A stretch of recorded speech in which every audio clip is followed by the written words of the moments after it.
Let me tell you what my deep research and basically vision is. I hope there's Bigfoot. I don't think there is. I'm not telling you nothing. The aliens won't let it happen. Happening now, breaking. Bernie Sanders is angry. Bears beats Battlestar Galactica. What are the tips? Give me some tips on how to work with Wes Anderson. Be ready to speak very fast and very clearly, because that's definitely one key thing. I will only tell the truth. I will only Until you and 6 kids you barely know in wet bathing suits have surrounded 9 chimpanzees outside of a Wendy's. You probably really don't know yourself, okay? Yep. And we back.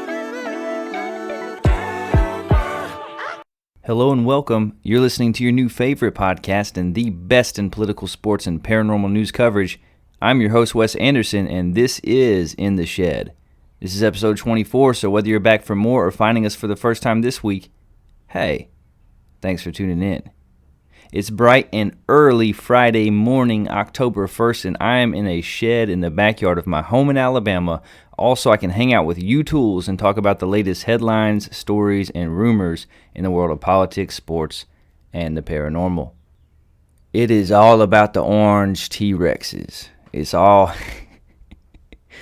in this neck of the woods, it is all about the orange T-Rexes. I'm not talking about Rugrats from Nickelodeon and Reptar from years ago. Was he orange? Was he green? I do not recall. Tommy Pickles, Chucky Finster. I think Chucky Finster. Yeah. Don't recall what color Reptar was. But it is all about the orange T-Rexes, which is the 4 and 5-year-old soccer team that I am the assistant coach of. That's right, my babies. Your boy is a soccer coach. We do not talk about soccer on this show in our sports segment because I know nothing about soccer. I know about extra time and the goalie and it's low scoring, and that's about it. I know Brazil and Germany are good at it. And the U.S. men, not so much. The ladies are. But I don't know the rules, and I never played. I tried to play at recess in the 4th grade, and I kept kicking my friends in their shins over and over until they made me stop playing. And that is the extent of my soccer knowledge and experience. But hey, my little girl wanted to play soccer, and I'm not the type of parent to just drop a kid off at practice. I'm not the type of parent to just give my kid over to other people and not be involved.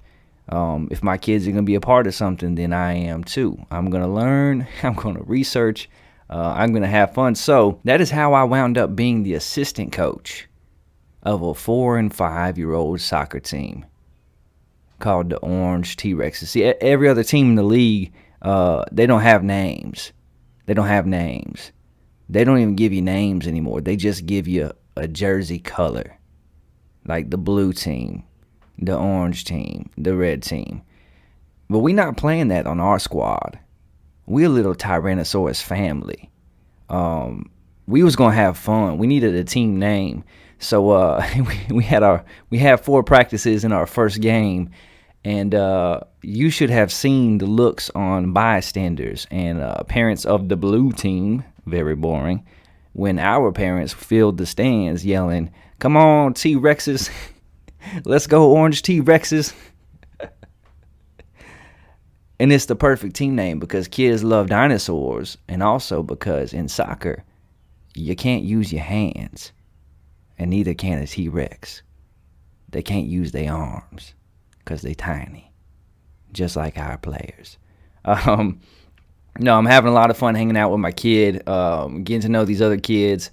The head coach, he's great. Like we get along good. We both have the same attitude. Like it's all about kids having fun, gaining confidence, learning something about soccer, and making some friends. Like that's it. We did win 6-3. I don't know if we officially keep score in our league. We're not even allowed to have goalies. Like the first 2 practices, we had kids practicing to be goalie because we're trying to figure out like who's not afraid of the ball, like who's going to stop the ball.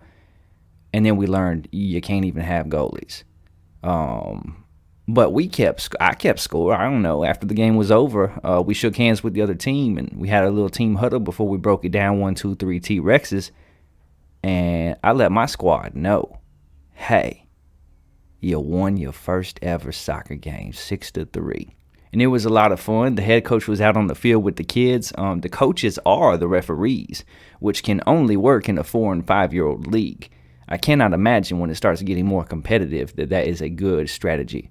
But for us, we are the referees. So the head coach was out on the field. I was working the bench, getting the substitutions in.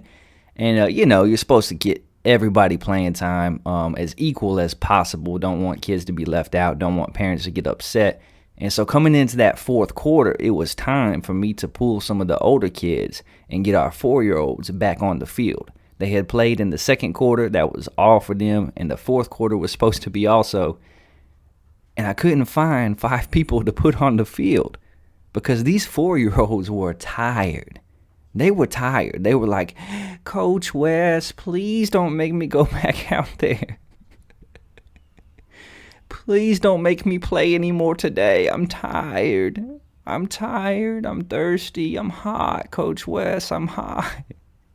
I was begging kids, will you please go back out on the field? The other team got 5 people out there, that blue team, that boring old blue team. They got 5 people out there ready to go, like looking at their coach like, why ain't we starting? And I'm over here with my orange T-Rex 4-year-olds like, hey, Coach West needs you to play.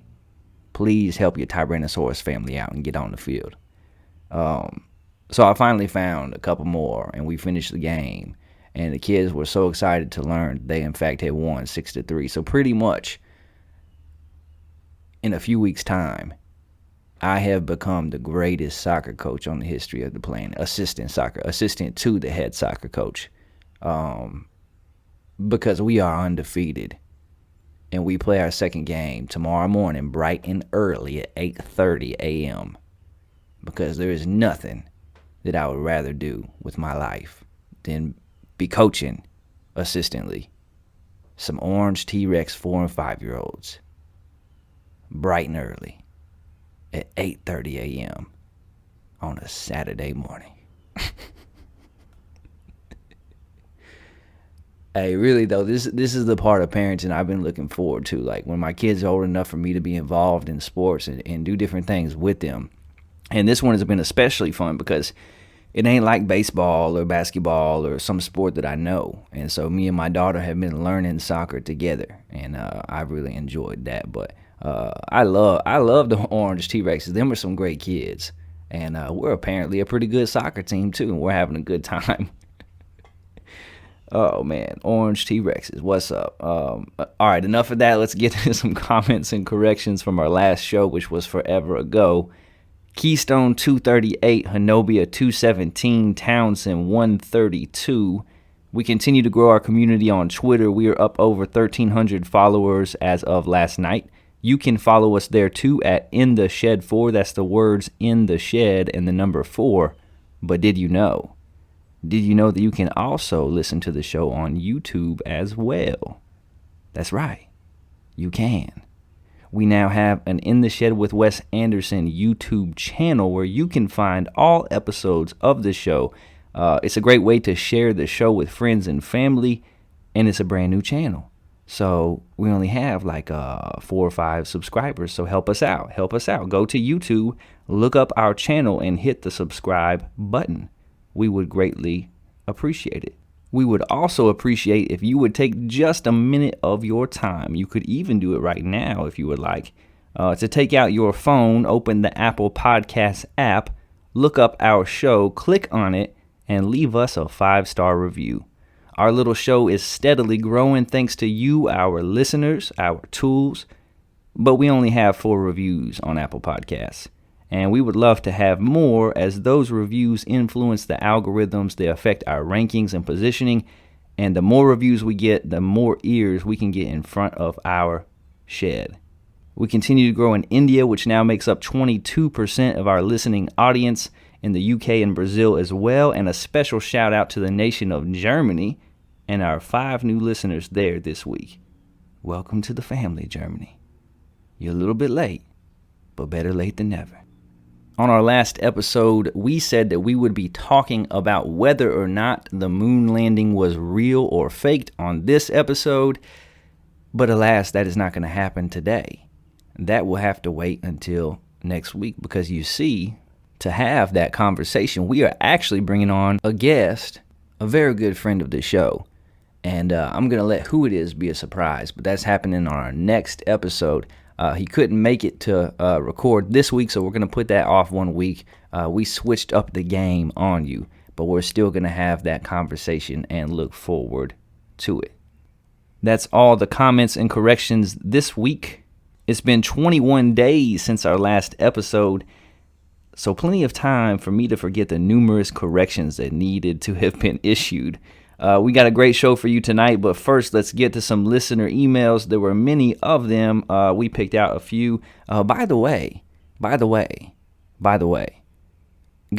a little bit of hate mail this week complaining about how long it's been in between the last few episodes of the show.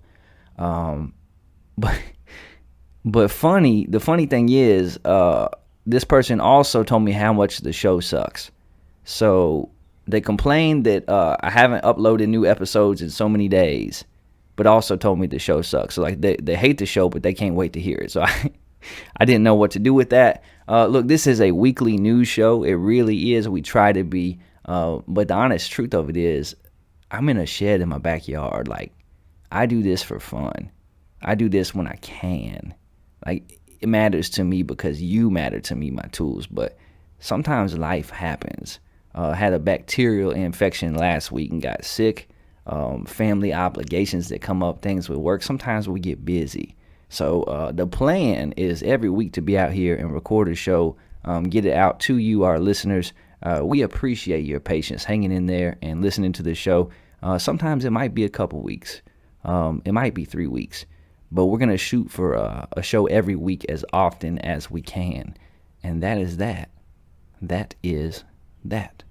Our first email comes to us from Stan L. from Jacksonville, Florida, who writes, Wes, why do you insist on reading the articles shared on your show? The podcast would be so much better if you just read the headline and offer your thoughts offhand. Offhand, Stan. Hey, Stan, thank you for the email. Thank you for listening to the show. I don't know, man. Sometimes we do a little bit more of that. Mostly, this is just how the show has begun. And I'm leaving room for things to change as we get more comfortable, as we grow, as we attain more listeners. But honestly, that's just how I started out. Rather than just kind of fill in the blanks, I want you to hear the whole article. I want you to know exactly what I have read so that when I talk about it, you can kind of connect the dots. I'm not about telling you what to think. I'm more about challenging you to think through the issues, the rumors, the stories of the day in each of these categories that we cover. So sometimes we do that. I'm not opposed to that necessarily. But I kind of like the dynamic too when you get the whole article. When we read the whole article, I feel like when I read it for the first time in front of you and we're in there together, that we're finding out this information at the same time. Tammy from Boston, who parks her car in the yard. That was so bad. That was... Tommy, park your car in the yard. I just sound mentally challenged. I don't sound like I'm from Boston. I got to work on that accent. I've done some bad accents on on the 24 episodes of this show. I have done some bad accents. Tammy, I apologize, Tammy. Tammy from Boston writes, Wes, how come you haven't shared any spooky stories from listeners lately? I really enjoy hearing them. Well, it's a very good reason for that, Tammy, because listeners haven't sent me any. That's one of my favorite things too. I love when you guys share your experiences of the paranormal with us, and I love to read those out during the email portion of the show.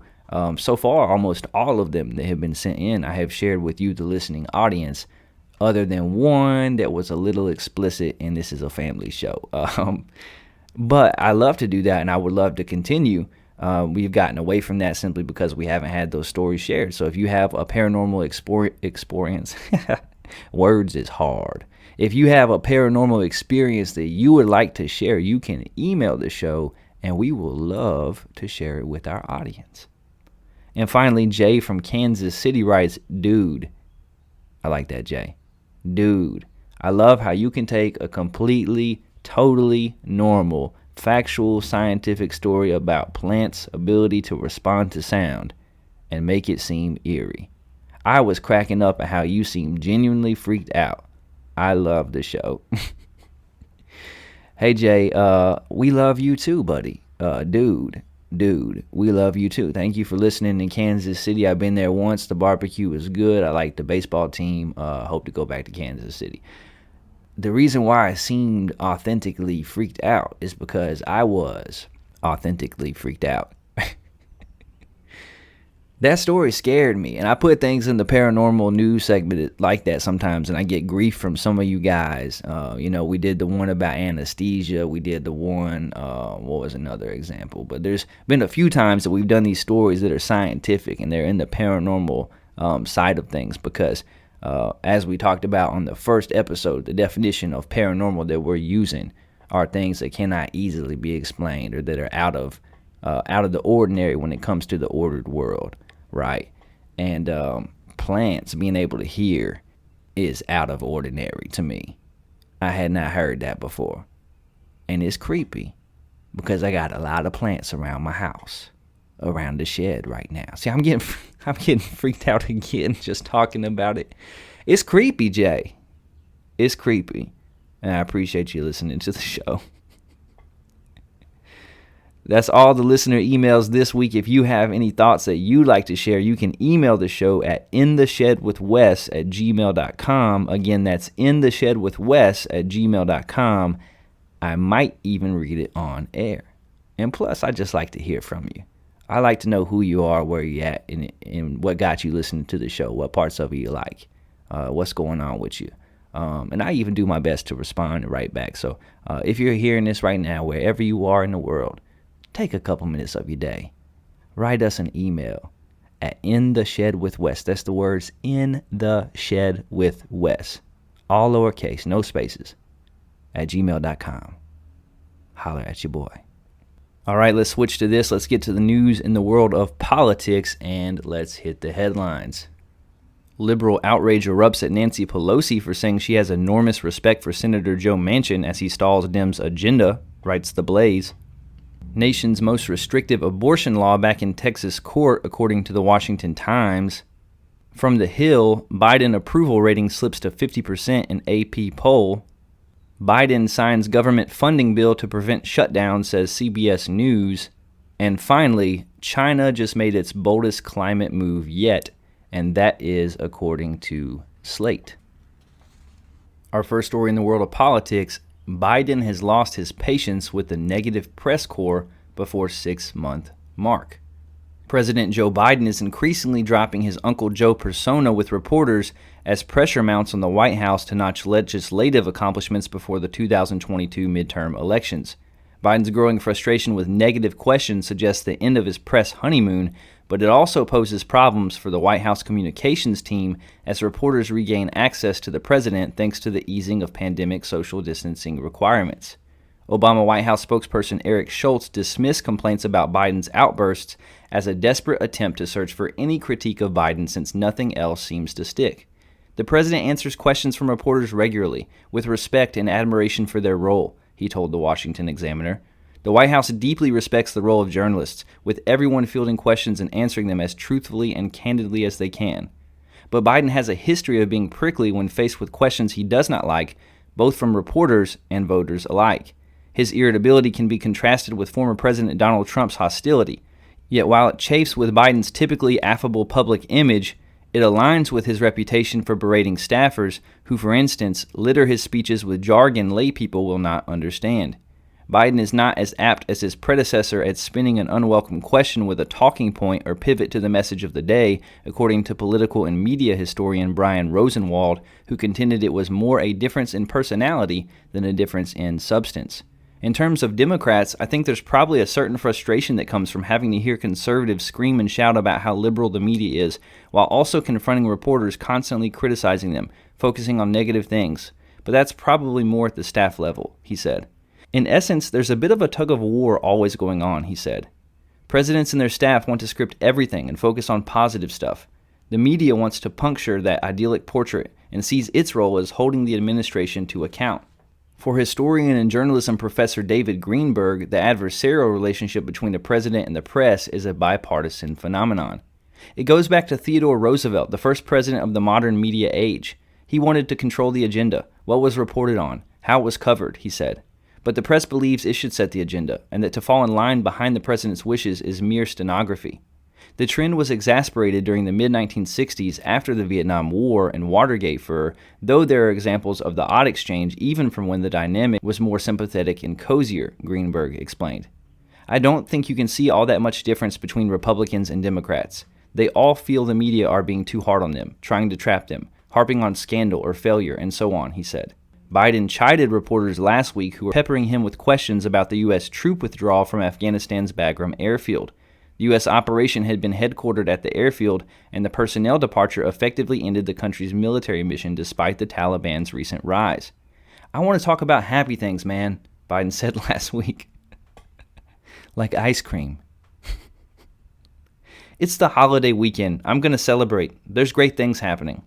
He caught himself after criticizing the negative questions, going on to describe them as legitimate. Only 3 weeks earlier, Biden had lectured reporters about being negative before boarding Air Force One after his summit with Russian President Vladimir Putin in Geneva. He had snapped at a correspondent during his press conference, asserting that she was in the wrong business if she did not comprehend his approach to foreign policy. She had asked the president why he was so confident Putin would change his behavior. Look, to be a good reporter, you gotta be negative. You gotta have a negative view of life, okay? It seems to me the way you never ask a positive question, he said on the tarmac at Geneva Airport after apologizing to the journalist. I mean, look, guys, I'm going to drive you all crazy because I know you want me to always put a negative thrust on things, particularly in public, he said. Biden's interactions with reporters mostly become inflamed if they ask him about his family. During the 2020 campaign, Biden mocked a Fox News correspondent as being classy after he pressed the president about his son Hunter fathering a daughter in a drug-induced one-night stand. That's a private matter. You're a good man. You're a good man. Classy, Biden said. Biden was similarly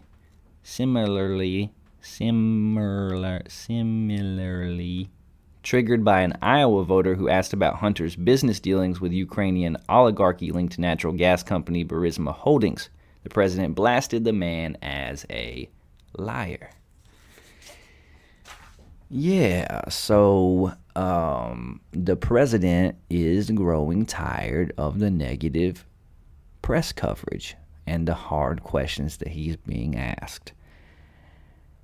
And I say, welcome to being president. Well, I mean, I think that comes with the territory. Did you not pay attention the last 4 years? The guy before you, though some may argue a lot of it was his own fault, he dealt with a lot of negativity from the press. And in fact, he made many more appearances and answered more questions. This whole relationship dynamic between President Biden, his administration, and the press is bizarre. If you're being honest, it's a little bizarre. How many times have we seen Joe Biden say things that we pointed it out here in the past? He'll say things like, I've been instructed to call on, and then he'll pick a reporter. So we know that ahead of time he's got all the ones that he's going to call on. And he's not calling on Fox News. They get a question in from time to time, but in these scripted situations, he's not calling on right-leaning news organizations. It's the left-leaning ones. And he's still unhappy with the coverage that he gets. It's going to be a long 4 years for you, buddy. Have some ice cream. Chill out. It's the media's job to ask probing questions. It's not their job to celebrate all your wins.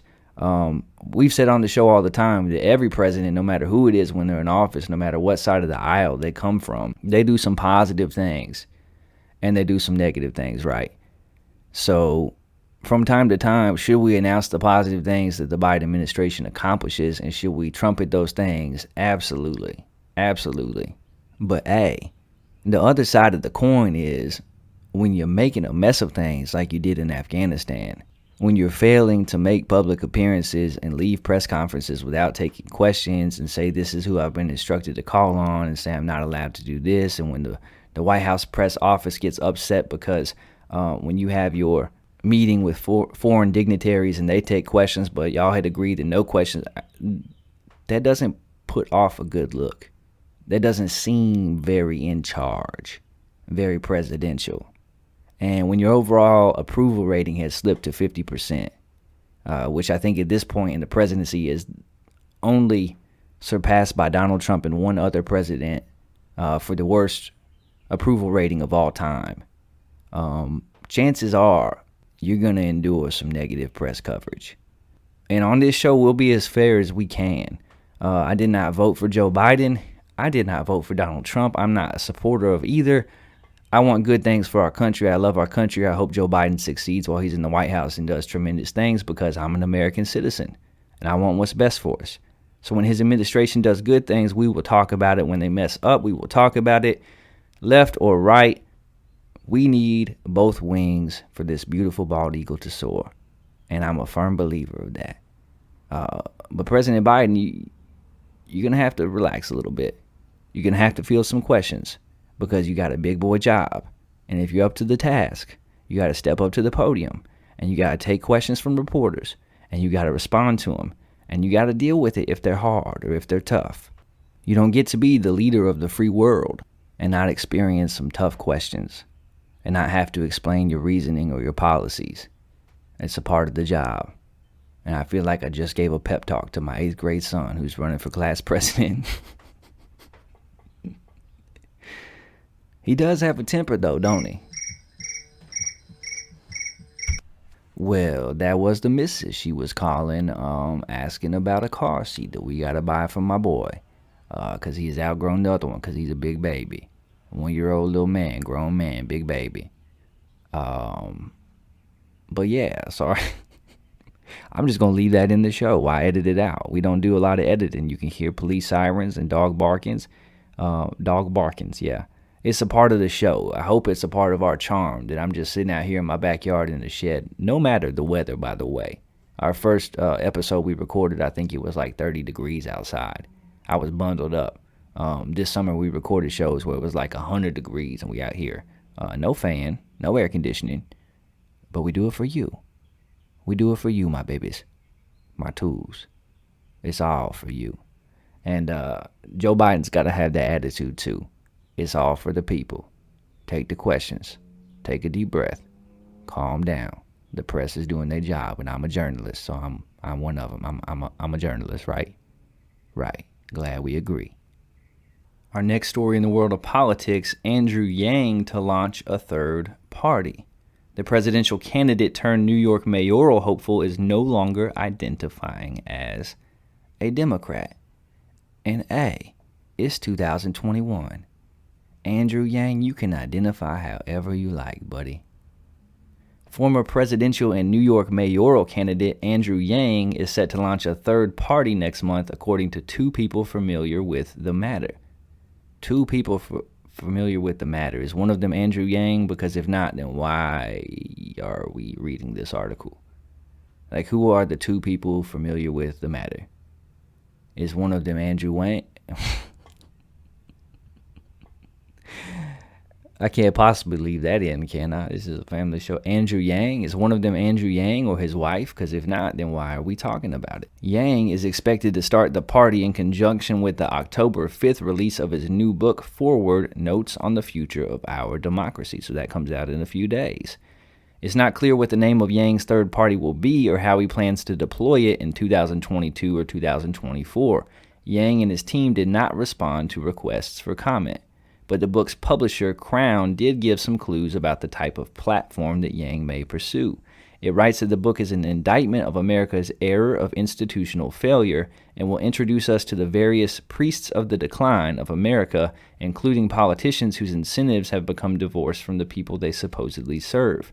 In the unfolding pandemic, economic crisis, and reckoning on race, governors and mayors are shaping our shared future. Who are the power players and how are they driving politics and influencing Washington? The book is blurbed by businessman Mark Cuban and the New York Times' Kara Swisher. A former business person, Yang surprised many in the political world with creative outsider campaigns for both president and mayor. His presidential campaign outlasted and raised more money than those of much more seasoned politicians.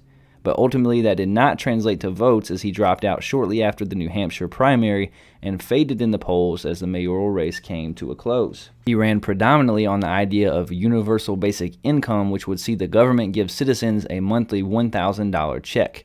It was a quirky policy proposal that did not fit neatly into the ideological prism of either party and won Yang converts among many apolitical figures online and in the media, some of whom dubbed themselves the Yang Gang. So Andrew Yang, who got almost no votes for president and was not elected mayor, is starting a third political party. So people are quick to dismiss this, right, and say that this is all promotion for his book. Like, it just so happens that he's starting a third political party right when a book comes out. And I'm not so sure. Andrew Yang is someone that has become a political leader, thought leader, and figure who does not fit really into either party. He ran as a Democrat for president. He has echoed policies of Bernie Sanders in the past. Yet, along with Tulsi Gabbard, he was one of the candidates early on who had a lot of crossover interest and support from those who were conservative, from those who were independents, from those who were libertarians, and even some Republicans. So I wouldn't be so quick to dismiss the fact that Andrew Yang actually wants to start this political party. He was a successful businessman, someone that has made himself into a millionaire, and he was unknown to most of America. And if you think about it that way, he actually had a fairly decent presidential campaign because he went from being an unknown to being somebody that a lot of people around the country know who he is now. He kind of introduced the idea of universal basic income to America. And it's an idea that I can kind of vibe with in a lot of ways because it's not talking about just paying everybody their full salary or paying people not to work. The idea at its best is to take care of people's most basic needs. So if you get $1,000 a month from the government, most people cannot live on $1,000 a month. But most people across America can get groceries. Most people across America, that goes a long way towards paying their rent or their mortgage. And if your rent and your mortgage is paid, if you got groceries and food, that kind of gives you the freedom to pursue a job not based on income or insurance, but based on aptitude and passion and desire. It frees you up to be an inventor, an entrepreneur, to take risks that otherwise you just can't take because you got to pay your mortgage, because you got to pay rent, because you got to put food on the table. So I get people are like, hey, I don't want anybody to be paid for not doing work, like getting money for nothing. It will make them lazy. I hear that. But so far, in all the trials that have been run in different cities, and even the ones that Andrew Yang himself conducted with his own money, people that receive that money haven't become lazier or just sat at home. It's freed them up to do things that otherwise they would not be able to do, which is pretty cool. I think Andrew Yang has a lot of interesting ideas. He challenges the thoughts on issues of economics, on issues of artificial intelligence and technology. He knows how to use social media. He ran a surprisingly successful presidential campaign, at least to introduce himself as a serious politician and candidate. I was pretty disappointed with his run for mayor because I thought, coming off of the momentum of running for president, that maybe he would win, that he would be the next mayor of New York City. It didn't happen. He started off good in the polls and he just crashed and burned. Some negative press stories came out. He answered some questions in a funny way. He said Times Square was his favorite stop on the subway, and everybody in New York City was like, hey, you a tourist. But look, I think we need more than two parties. Our two-party system has run its course. We need a third party. These two parties are too similar in a lot of ways, even though the extremes of each party are polar opposites. They have a hold on power. and they use that power to enrich themselves, and they've forgotten about the people who elect them. And it's become a machine. And I think that we need some legitimate third parties, fourth parties to get in there and shake things up. It's been tried, the Libertarian Party, the Green Party, the People's Party. There are other parties trying, but I'm all for Andrew Yang starting one too and trying. I'm not a Republican. I'm not a Democrat. I'm an independent. I'm more conservative than my liberal friends. I'm more liberal than many of my conservative friends. I'm for freedom. I'm for justice for all. I'm for liberty for individuals. I'm for government keeping us safe and taking care of the most vulnerable in society. And I think that another party is needed. We need to remove the barriers that keep third parties at bay.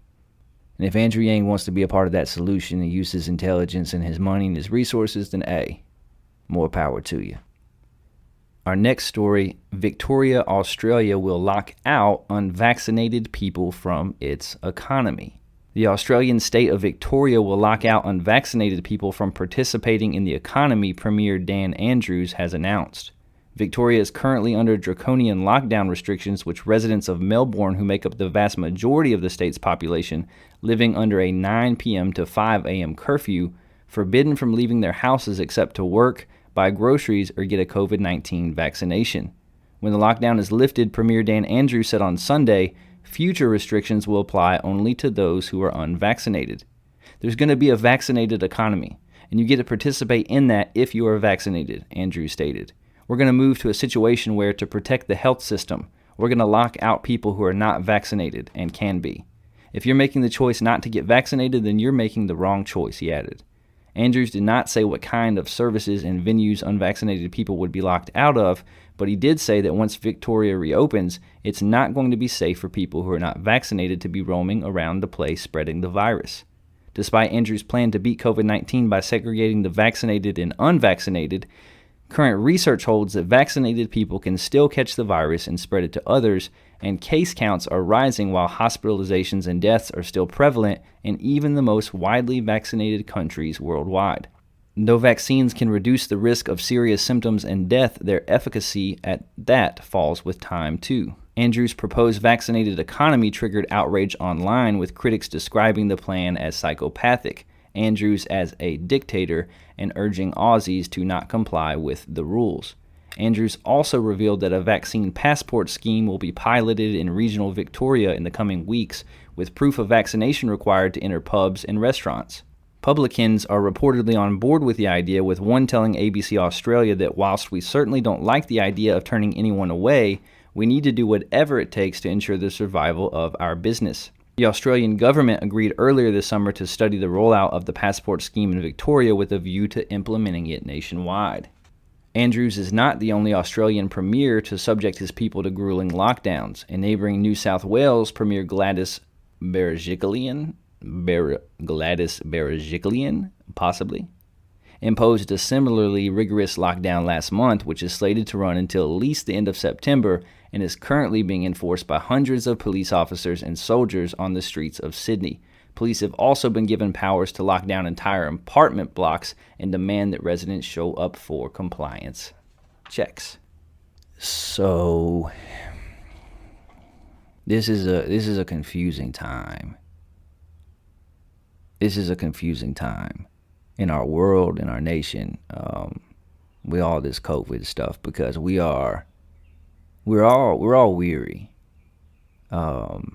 We're all weary. We're all tired.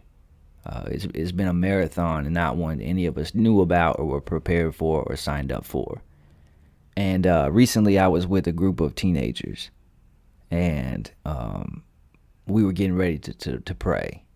And I asked them what was on their mind, on their heart, what do we need to pray for, right? And all of them mentioned a family member or a friend, or the family member of a friend that was on a ventilator, that was in the hospital, or that had died from COVID. And so there was a point about a year ago where I saw the numbers on the news, You know, CNN has the ticker, how many COVID deaths. And I saw it rising and rising. But I didn't know anybody that had died of COVID or who had gotten severely sick or who had been hospitalized. I didn't know anybody personally. And now, almost everybody knows somebody personally or has somebody in their family that is sick or that has died. So one thing that we will never do on this show is we will not minimize COVID-19 and the pandemic that we are a part of right now. It's not made up. It does exist. It is real. It is dangerous. Let's start from there. However, when you have a government like they do in parts of Australia that are literally talking about creating a whole separate economy that blocks folks who have chosen not to get a vaccine, to me, we've gotten into a situation in a place that's a little bit alarming. And in the U.S., we've got different regulations in different parts of the country. They've been more laxed in my area here in Alabama, although not as much as other places like Florida and Texas. I have a brother-in-law that went to college in Pennsylvania, and things there were a lot stricter. I know some places in our country you do have to have a vaccination card or a proof of a negative test to get into certain facilities. But hey, Australia's lockdown has been intense.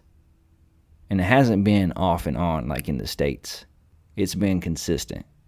It's been prolonged. And even in New South Wales, I was just reading this week too, that they've decided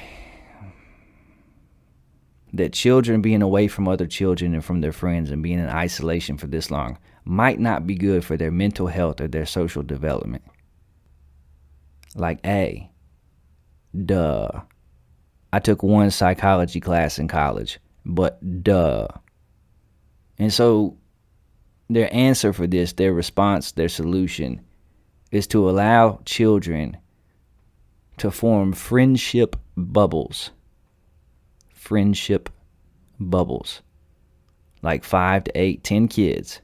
They have to live within a 5-kilometer boundary of each other. And they're allowed to go to each other's houses, all at the same house, to play.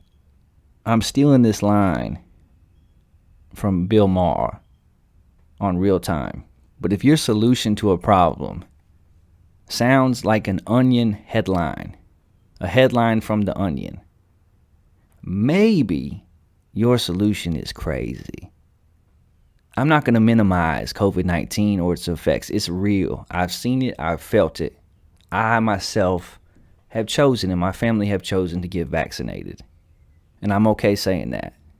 Even in Alabama, I'm okay saying that. Like, we thought that that was the best choice for us. We want to do everything we can to protect ourselves, our children, my mom, who is immunocompromised, my grandparents, who I've been around multiple times. Had a long conversation with my cousin, who's a nurse and who's really looked into this stuff, that assured me everything has been checked out. This isn't something that has been rushed in the sense that we often hear on parts of the internet. So we decided to get vaccinated, okay? I'm not a conspiracy theorist. I'm not going to make light of it. But I'm also not going to pretend like some places aren't going overboard and aren't being too heavy-handed. And it might come from a good place, a place of wanting to protect people and to keep this virus from spreading. But hey, first of all, it's not working in Australia. And secondly, whether or not somebody has the virus is not their only measure of health. And if people aren't mentally healthy because they've been in isolation, because they've been on extended lockdown, because they don't have the freedom to go outside and feel the sun on their face, something is wrong. I mean, in this article that we just read, words like segregation, talk of locking out a whole segment of people from an economy, talk of how someone's personal choice was wrong so they don't deserve to be cared for. I get protecting people, but that I do not get. That I do not understand. This sentiment that has arisen during this tough and weird and awkward and horrific time of this pandemic where people say those who have chosen not to get vaccinated, if they get sick, they should not be taken care of at the hospital. They should be turned away. That I do not understand. Because I never have the mindset that someone who disagrees with me deserves to hurt, deserves to experience loss. And even if you find the decision to not get vaccinated irresponsible and reprehensible, and even if you don't agree with it, they're still people. They still have inherent value just because they are human beings. When someone gets convicted of murder but has a heart attack in prison, they get rushed to the hospital in handcuffs, but they get taken care of. When someone makes decisions that are bad for their health, or when someone tries to take their own life but does not succeed, they get taken to the hospital and taken care of. It's not, hey, we disagree with you. Hey, you made a mess of your own life. Hey, this is your fault, so you get no care. That's a slippery slope and a dangerous line of thinking. And it's immoral. And I think that governments like Australia that have come so heavy-handed, even if it's out of a good intent, which some think it might not be, I'm not going to go there. Even if it's out of a good intent, it may not be what's best for the people. And maybe, just maybe, allowing people to decide for themselves what they're comfortable with, what risk level they're comfortable with, what they think is best for their health, for their family. Maybe that's what's best. It's a hard time. It's a lot of conflicting reports. It's a lot of harsh judgments that are circling around. But my tools, don't allow this hard time to cause you to become numb to the value of other people, even if you disagree with them. And don't let it cause you to hate folks who are on the other side, whether it's the other side of the political aisle, the other side of the vaccine, the other side of whatever. Because that's a virus too. Try to educate people. Pray for people. Encourage people to talk to their medical professional. But don't despise. Don't belittle. Don't hate. Don't divide ourselves further. Because truly nothing good comes of that. And that's my 2 cents. Our last story in the world of politics, South African Airways pilot resigns over fake license. A pilot has resigned from South African Airways after flying for more than 20 years with a fake license. South African Airways said it discovered William Chandler's paperwork was forged after a reportable incident during a flight from South Africa to Germany. The airline has filed criminal charges and is seeking millions of rand from Mr. Chandler. That must be their money, millions of rand. I don't think they mean like millions of Rand Paul. I don't think anybody wants millions of Rand Paul, even if you like him. That's too many. Must be their money. A safety officer at SAA has also been suspended for allegedly trying to cover up the forgery. If I worked there as a safety officer, I would try to cover up the forgery as well. Like, hey, if this man has been flying without a pilot's license for 20 years and apparently has never crashed a plane, I would give him a raise in his pay so that he would be quiet. And I would destroy any paperwork and claim to have lost the file and never talked about it ever, ever, ever again to anybody. Like, this story would not be coming to light until my death. Yeah. I would have tried to cover it up too. South African newspaper The Mail and Guardian reported that Mr. Chandler worked as a flight engineer at the state-owned SAA before getting a job as a pilot in 1994. He was a senior first officer, a role where he was monitoring pilot but did not command any aircraft. Sources told the M&G that he was, however, in control of a plane that made some strange turns after encountering turbulence over the Swiss Alps. Oh my goodness. This man almost ran into a mountain. He did not, so credit to him for that. But he almost ran into a mountain. SAA said in a statement that after investigation, it found Mr. Chandler had only a commercial pilot's license. He later resigned. Airlines require pilots to have an airline transport pilot license for long-haul international flights. Okay, so the man did have a license. Like, this article is misleading. He didn't have a fake license. It was a real pilot's license, just not for the big planes. Homeboy was used to flying like the single person or the few passengers in a small plane. And now he's got the big boy almost flying it into the mountain. Not fake, just not the correct license.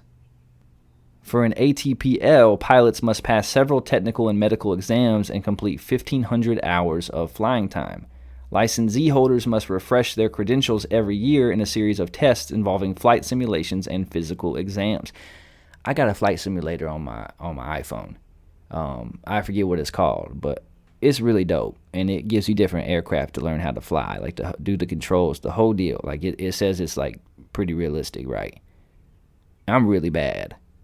I just be flying in circles. I'd be like, oh, there go the sun. Oh, there go the sun again. But my wife saw me doing it one night, and she was like, hey, let me try. And I was like, it's really hard. And she picked it up, and she flew the plane, and she landed the plane, and she set the phone down, and she looked at me all cocky. And I haven't touched the app since. I haven't touched the app since, man. She was so much better at it than I was. Back to the story. What seems to have happened here is that the pilot would have taken what we have issued to them and would have changed those documents to give an impression that they are in possession of an ATPL, said Findawi Gwimbo, an SACAA spokesperson. Findawi Gwimbo. That is a dope name, Findawi. Findawi Gwimbo. Mr. Chandler had reportedly refused a promotion to captain that would have required him to resubmit his ATPL certificate. I wonder why. A spokesperson for SAA said that the alleged fraud was disconcerting, but had not posed any safety risk since Mr. Chandler was still in possession of a flying license and had complete safety training. I'm sorry, it did not pose a safety risk. The man almost flew into the Swiss Alps. The man does not have the right license to fly a giant aircraft full of people. Like if I ever flew South African Airways, my name would be on the side of one of these aircrafts, because I have the best lawyer I could find, baby. It would be in the shed with Wes Anderson written right on the side of that 757. That would be happening, and I would be flying to see my favorite people in India. What's up, India? Here's my obligatory I want to be on a billboard in India comment for the show. Put me on a billboard in India.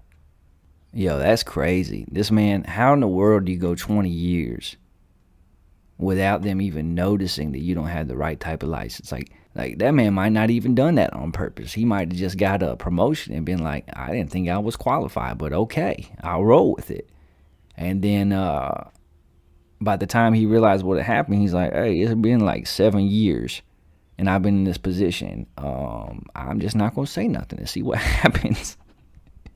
And what happened was he was allowed to fly airplanes for 20 years full of passengers, and he didn't have the right type of license. But I feel like if nobody got hurt, like maybe he should be commended rather than arrested, right? Like maybe, let's give the guy credit where credit is due. He flew an airplane. Like, I don't have the right license either. I could not fly that airplane, and my app has shown that. My wife could. I could not. People would die. I would have hit the mountain, but somehow this man avoided it. And I would get in the airplane with him because he seems like a good pilot to me. He deserved a raise. He deserved a raise. Not to be fired or arrested. That's all for the world of politics. Let's switch to the world of sports, and let's hit the headlines. Frustrated Meyer calls Jags loss heartbreaking. LeBron lauds energy shift at Lakers camp. Breakup with Belichick handled perfectly, according to Tom Brady. Vax rate for NBA players rises to 95%. Eminem, Dr. Dre, Snoop Dogg, Mary J. Blige, and Kendrick Lamar to perform at Super Bowl halftime show. The NCAA considers having both Final Fours in the same city. And Georgia quarterback JT Daniels is expected to start this weekend against Arkansas. Well, the Atlanta Braves have clinched the NL East for the 4th year in a row. But hey, we don't talk baseball on this show. Let's get to some real sports, and let's talk NBA. NBA training camps have opened, And just real quickly, I want to talk about a couple of teams with championship aspirations this year that are experiencing some difficulties. The first is the Brooklyn Nets. The Brooklyn Nets, they've started training camp. They're going to San Diego, California for that. James Harden is there. Kevin Durant is present. And Kyrie Irving is noticeably absent. Absent related to vaccine issues. I'm not so interested in the fact that that is the reason why he is missing. And a lot of folks have spent time talking about whether or not he should be vaccinated and how he should handle that and what the league's policy is. My interest is more on who Kyrie Irving has shown himself to be as a teammate. Because ultimately, Kevin Durant, in choosing to leave the Golden State Warriors and come to the Brooklyn Nets and sign with them, ultimately, he left Stephen Curry for Kyrie Irving. And I know there's other things going on there. There were other factors. The front office in each, the coaching situation, his relationship with Draymond Green, where he wanted to live, and business interests as far as San Francisco versus Brooklyn. There's a lot of things going on.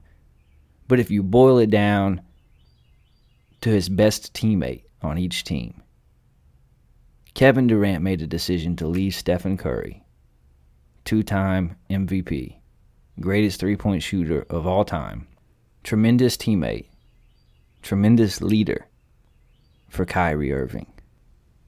And from a skill set point of view, Kyrie Irving is an exceptionally talented basketball player.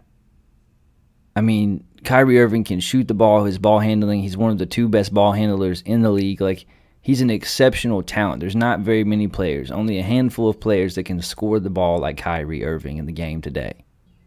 But as a teammate, he's kind of wishy-washy. And I don't mean in interpersonal relationships between he and his teammates. He and LeBron didn't always see eye to eye. I'm not talking about that. Your biggest ability in anything in life, in business and sports, in familial relationships, your biggest ability is your availability. And whether it be from injury or leaves of absence or struggles with mental health or whatever it is, over the years now, a vaccine issue, Kyrie Irving has consistently shown himself not to be available enough. Not for his teams, other than when he had LeBron to compete for a title, not to come through when it matters most. In Cleveland, he hit the biggest shot in team history, but as a member of the Brooklyn Nets and as a member of this big three that has been constructed, he's more times than not been absent. So the Brooklyn Nets hope to be championship contenders. They're seen by a lot of people as favorites to win the championship this year. But in order to get that done, they need Kyrie Irving present, not half the time, not 75% of the time, but they need him there, and not just in body. They need the man focused. They need him to have laser-like precision in his focus.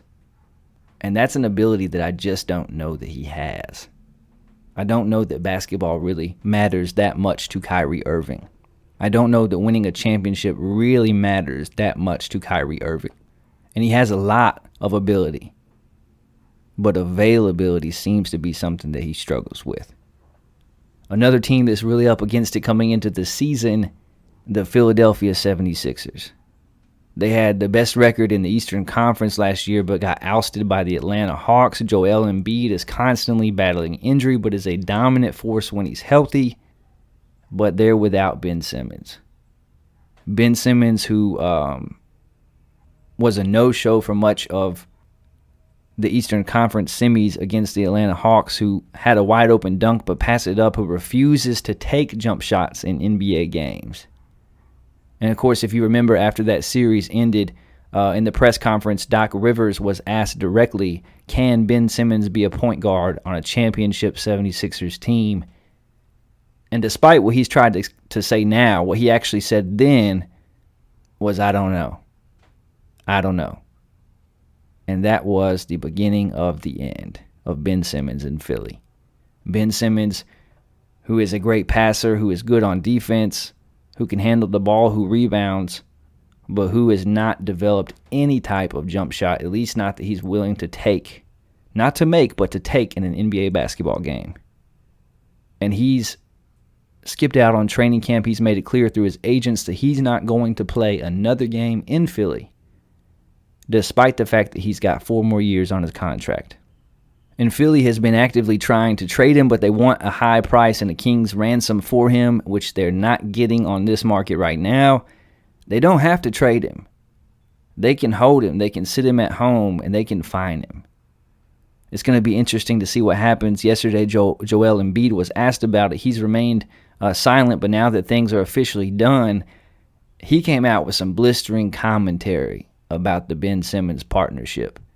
According to Joel Embiid, it was always about Ben Simmons. That the way the roster was constructed, who they brought in, who they signed, who they let go of, it was always to put the ball in Ben Simmons' hands, and it never resulted in winning. He even pointed out the fact that when they let Jimmy Butler go, a lot of that was to choose Ben Simmons instead of Jimmy Butler, and that those two didn't mesh and that they made the wrong decision, which, hey, I'm not the biggest Joel Embiid fan, but I think he's spot on. Imagine if they had got rid of Ben Simmons then and traded him for a couple of draft picks and a piece, and they kept Jimmy Butler, and they had Jimmy Butler, who is toughness, who is defense, who is making those around him better and holding them to a higher standard. What if they had him alongside Joel Embiid plus Tobias Harris and added pieces? I think Joel Embiid is right. So the Nets and the 76ers both see themselves as championship contenders, but unless some things change, I don't know that either one is quite there. And that's the NBA. Let's switch to this and talk some NFL football. Catch us up on what happened last weekend. The Chiefs fell to the Chargers 30-24. They've now lost 2 games in a row. Meanwhile, the Broncos, Panthers, and Raiders all surprisingly remain undefeated. Aaron Rodgers looks like Aaron Rodgers again. He was impressive in a 30-28 road win at San Francisco. And the Rams look like the best team in the NFL with a 10-point win over Tom Brady and the Buccaneers. A few stories I want to highlight in the NFL. The first is that there's a lot of teams who are surprising, but there's 3 teams who look just plain awful. Just plain awful. And Detroit and Jacksonville are not one of those 3 teams, because the Lions and the Jaguars have been consistently competitive. They've lost all their games, but they've been right there at the end. The 3 teams I'm talking about are the 2 teams from New York, the Giants and the Jets, and the Pittsburgh Steelers. Now, you might say, hey, the Steelers are not winless. How can they be on this list? Watch them play football and get back to me. The Giants are winless under second-year head coach Joe Judge. And Daniel Jones, he's shown flashes in his time in New York, but he still remains to be a consistently good quarterback. And there's got to be question if you're a Giants fan about whether or not Daniel Jones is even good. And if he's played this much football, I know the line is terrible. I know they've had a lot of injuries and inconsistency from the wide receiver position. But if he's played this much football, and the question is still on the table of whether or not he's even good, it might be time to make a backup plan. It might be time to think about moving on. A lot of people were high on Daniel Jones. I was never one of those people. And if we're being honest, this might sound like blasphemy. I haven't heard very many people say this, but if we're being honest, is it time to admit that Saquon Barkley isn't a very good NFL running back? I'm just saying. He averages 45 yards a game. He spends too much time dancing around. He doesn't hit the hole with power. Yes, he's good at catching the ball out of the backfield. But anytime I watch the Giants play, it seems like Saquon Barkley gets tackled behind the line more than any NFL running back that I've watched. And then he'll just happen to bust like a 50-yard run or a 60-yard run and wind up in the positive. But he doesn't do very much consistently throughout the game. He's not one of these running backs that strings together 3-yard run after 3-yard run, 4-yard run, bust one for 10, 12, then hit a 50. Their run game has not been even close to good. And granted, like I said, they've had a horrible offensive line the whole time that they've had Daniel Jones and Saquon Barkley. I get it. But I've seen other running backs whose talent shows up even when the offensive line doesn't, and who manufacture rushing yards. And I'm not seeing that from Saquon Barkley. And the Giants are not looking to be improved. They look terrible. Also in New York, if it's possible to look worse than the New York Football Giants, that's what the Jets are aiming for. Because they are a terrible football team. Zach Wilson looks absolutely lost. Granted, he's a rookie without weapons in a tough situation. We told you on draft night that he would have a hard time succeeding this year. We've seen rookies in the past like Peyton Manning who have thrown a ton of interceptions only to have Hall of Fame careers. But the Jets are like historically bad. Their offense is historically bad. They scored 0 points this week. They couldn't even get a field goal on the board. And they're in trouble. They're They're a bad football team. And the third team on our list of awful, terrible football teams, these fan bases going to hate me, is the Steelers. The Steelers. Because Big Ben is done. If we're being honest, we knew that Big Ben was done 2 years ago. Or at least he was heading toward being done. At the end of last season, when they started off so good and crashed and burned and he couldn't complete a pass above 8 yards, like we knew something was going on. But this year, Big Ben looks like he's had too many cheeseburgers. He looks old. He looks slow. He looks fat. He looks out of shape. He looks uncomfortable in the pocket. He looks like his feet don't move. It's time to start thinking about benching Ben Roethlisberger. I mean, the man has had a great career. He won you Super Bowls, but if your objective is to win games, and they have a good culture there, and Mike Tomlin is one of the better coaches in the NFL, and they have opportunity, and they have weapons, and they have promising young players, if your objective is to win football games this season, could Dwayne Haskins really be any worse? I know he wasn't good in Washington, but can he be any worse than Ben Roethlisberger is now? I think it's time for a change. The Steelers should have convinced Big Ben to retire in the offseason, not take a pay cut. And those are the 3 teams I've watched this season. I just said those are really bad football teams. The Lions are competitive with Dan Campbell. The Jaguars are trying really hard for Urban Meyer. But the Giants, the Jets, and the Steelers, they're just bad. Another team I want to highlight is the 1-2 Miami Dolphins. I'm a big fan of Coach Brian Flores. I think that he does things the right way, that he's built a good program there in Miami. But the situation with Tua doesn't look good. Tua has a history of being injury prone. He's the only quarterback in the NFL, the only starting quarterback that was not named a captain. He wasn't good last year in his starts. He may not play again this Sunday.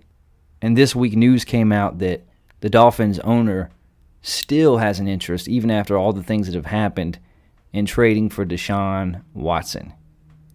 For a starting quarterback not to be named a team captain is a rarity. That doesn't happen very often, and it's almost like sending a message. And then for the owner to kind of say behind the scenes that I would rather have Deshaun Watson, even though this was your top pick and he's only in year 2, the fact that he's been injured, that he might not play this week, that they've gotten off to a 1-2 start, things don't look good for Tua in Miami. And they have a chance to rebound this week playing a Colts team that's also not very good. But it's getting to the point where you're starting to wonder if things are going to work out for Tua Tagovailoa in Miami, or whether they're going to be moving on next year.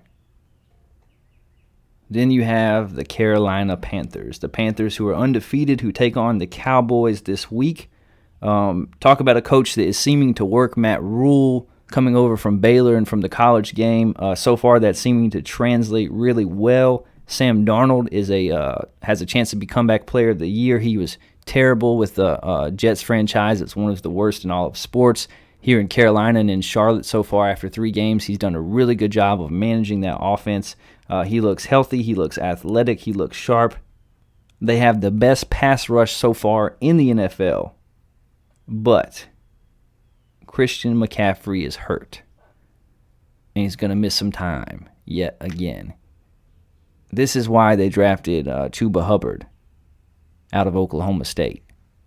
This is why they worked hard to improve the offensive line and to have other weapons outside of Christian McCaffrey. Because make no mistake about it, Christian McCaffrey is what people told us Saquon Barkley would be. Okay?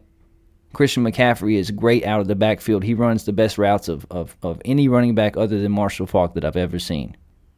Christian McCaffrey has breakaway speed, but hey, he can also run between the tackles. And coming out of Stanford, we were told that he's too small, he's too little, he can't run between the tackles, that he can just catch the screens and he can run to the outside. Christian McCaffrey is compact. Like he's small, but he's not little. He runs the ball hard. He's one of the better backs in all of the NFL, and he makes that Panthers offense. But he's hurt again. And it's to the point now where I'm starting to wonder if Christian McCaffrey is not the NFL's version of Grant Hill. Somebody who was tremendous in college football, who was a top draft pick, who had tons of talent, who made an immediate impact, a generational talent, but whose career was certainly hampered and not ruined, but impeded by consistent injury, by nagging injury that kept him from being healthy consistently throughout his career. And I hope that I'm wrong. I love watching Christian McCaffrey play, but the injuries are starting to add up. And he's still young. He's still early on in his career. Things can still turn around. They did for Steph Curry, right? Like just when Steph Curry was starting to hit his stride, he had those ankle injuries time after time. He missed a lot of time. And then he got things figured out. And he bounced back. And he's one of the better players in NBA history. So for Carolina, they've gotten off to a surprising 3-0 start. Sam Darnold looks good. Their defense looks incredible. They go up against the Cowboys this week, which will be a great game. But the thing that I'm looking for and that I'm watching and that I'm curious about is which is it for Christian McCaffrey? Is he Grant Hill or is he Steph Curry? Because if he's Grant Hill, he can still have a good career. But if he can stay healthy and get things figured out and worked out, he might be Steph Curry. 3 games this weekend in the NFL that interest me the most are the Lions at the Bears. I'm the only one outside Detroit or Chicago interested, but the reason why is because on this show, In the Shed with Wes, we are Dan Campbell fans, okay? Like, we've played Dan Campbell quotes. That man is crazy. And I like to watch his team. They play hard. They are better. They are improved. It has not yet translated to wins. It might this week. But also, on this show, we really were fans of the Bears drafting Justin Fields. I thought Justin Fields was the best quarterback in the draft. And last week he threw for like 50 or 60 yards and looked horrible. Is it coaching mismanagement? Was it a bad game plan? Is Justin Fields in over his head? Is he even going to start this week? We don't know. But all those questions, along with Dan the Man Campbell, are why I'm going to be tuning in to Lions at Bears. Another game I can't wait to watch is the Cardinals at the Rams. The Rams look like the best team in the NFL after 3 weeks. Their acquisitions of Jalen Ramsey and of Matthew Stafford look inspired. Matthew Stafford got off to a slow start against the Buccaneers, and then he was slinging it all over the field, showing off his arm. That partnership between him and his head coach seemed to be a match made in heaven. Their defense looks good. And they're playing a very interesting Cardinals team because the Cardinals have a good defense. They have a good pass rush. They have a good secondary. And Kyler Murray is a way better, far better NFL quarterback than I ever saw coming. I thought he was too small. I thought that he was Baker Mayfield 2.0, that his system in Oklahoma had made him out to be better than he was, and I was flat wrong. So far, he's the leader in the clubhouse for MVP in my book. He's been electric. Throwing the ball, running the ball, keeping his team in games, finding ways to win. He's been explosive. And for everybody that mocked the Cardinals when they drafted Kyler Murray and when they hired Cliff Kingsbury, hey, it might be time to say that partnership is going okay and that things are looking on the up and up there in Arizona. So can Arizona take it to the next level? Can they beat a team like the Rams, or will the Rams continue their dominance? I'll be tuning in for that. And the final game that I want to highlight this week, the undefeated Raiders at the Los Angeles Chargers. Their new stadium is impressive. And Justin Herbert looks like one of the better young quarterbacks in the league. I already think he's top 10, but he's challenging to move up in the rankings. He outplayed Patrick Mahomes last week, and he's done that 2 of the 3 times that he's faced Patrick Mahomes, oddly enough. The Chargers blew a game against the Cowboys, but they've shown themselves to be a good team, a formidable team so far this season. And the Raiders, win, baby, win. The Las Vegas Raiders, which is so fitting to me. I love Oakland. I wish they were still there. But if they're not going to be in Oakland, the only other place the Raiders could be is Vegas. They got Chucky Doll for a head coach. They got David Carr's brother at quarterback.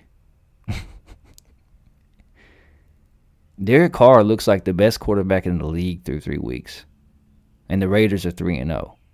And the reason why I highlight this game is because the Raiders have actually started 3-0 the last 2 seasons. I don't know if you're aware of that. They have. They've been 3-0 the last 2 seasons and then crashed and burned. They play in a tough division.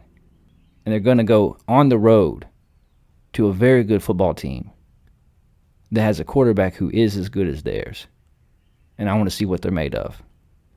I want to see if their running game continues to improve with Peyton Barber as they await their starter to return from injury. I want to see if their defense is for real.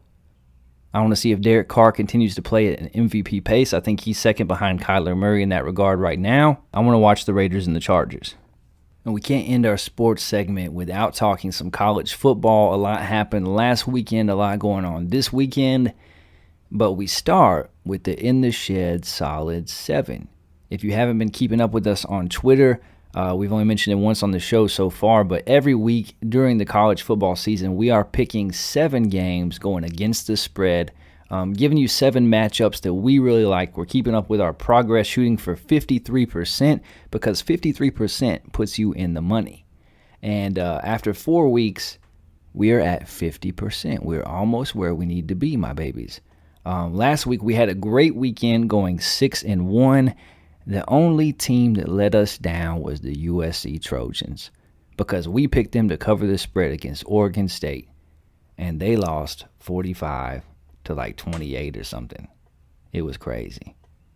Check us out on Twitter at In the Shed 4. Those are the words In the Shed 4, and you can find our Solid 7 picks. We'll also give them out here at the end of our segment for this week.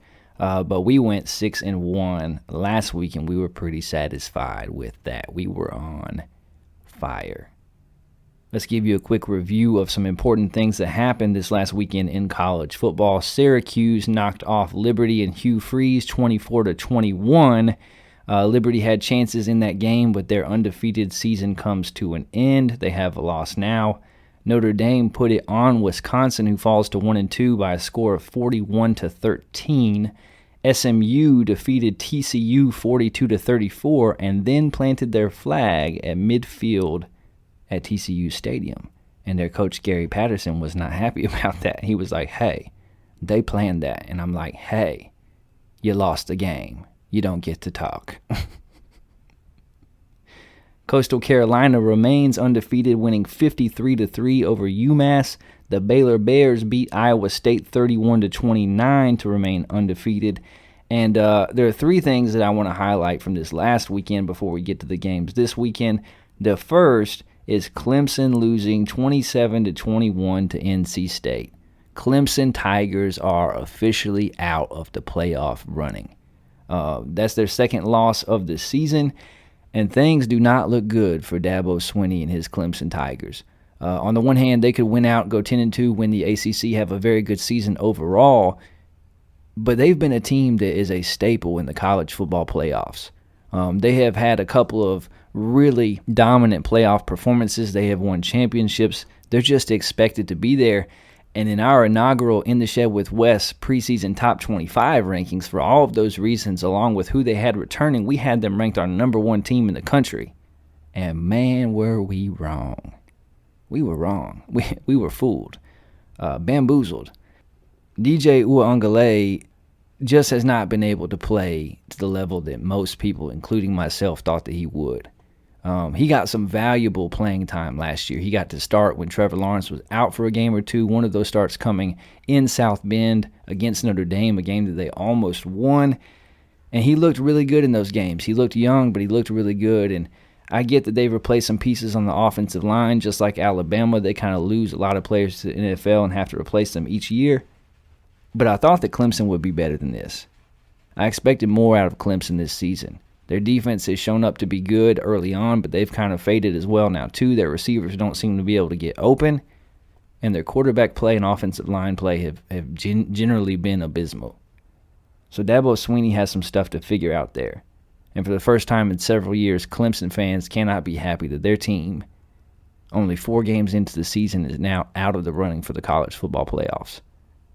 I mean, I cannot imagine a scenario where a 2-loss Clemson team from the ACC gets invited to come to the college football playoffs. It's just not happening. The real question is, will Dabo Swinney make coaching changes after this season? Because Clemson, unlike Alabama, unlike all these other big programs, they've kept the same coaching staff together. And that has largely been credited with one of the reasons that they've been so successful. But it might be time to shake things up on that staff and go in a new direction. Will they be able to do that? Will they be able to rebound?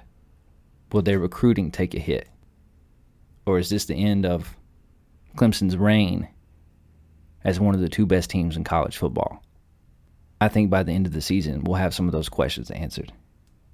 Another disappointing loss this weekend I've already alluded to. That was USC losing to Oregon State by a score of 45-27.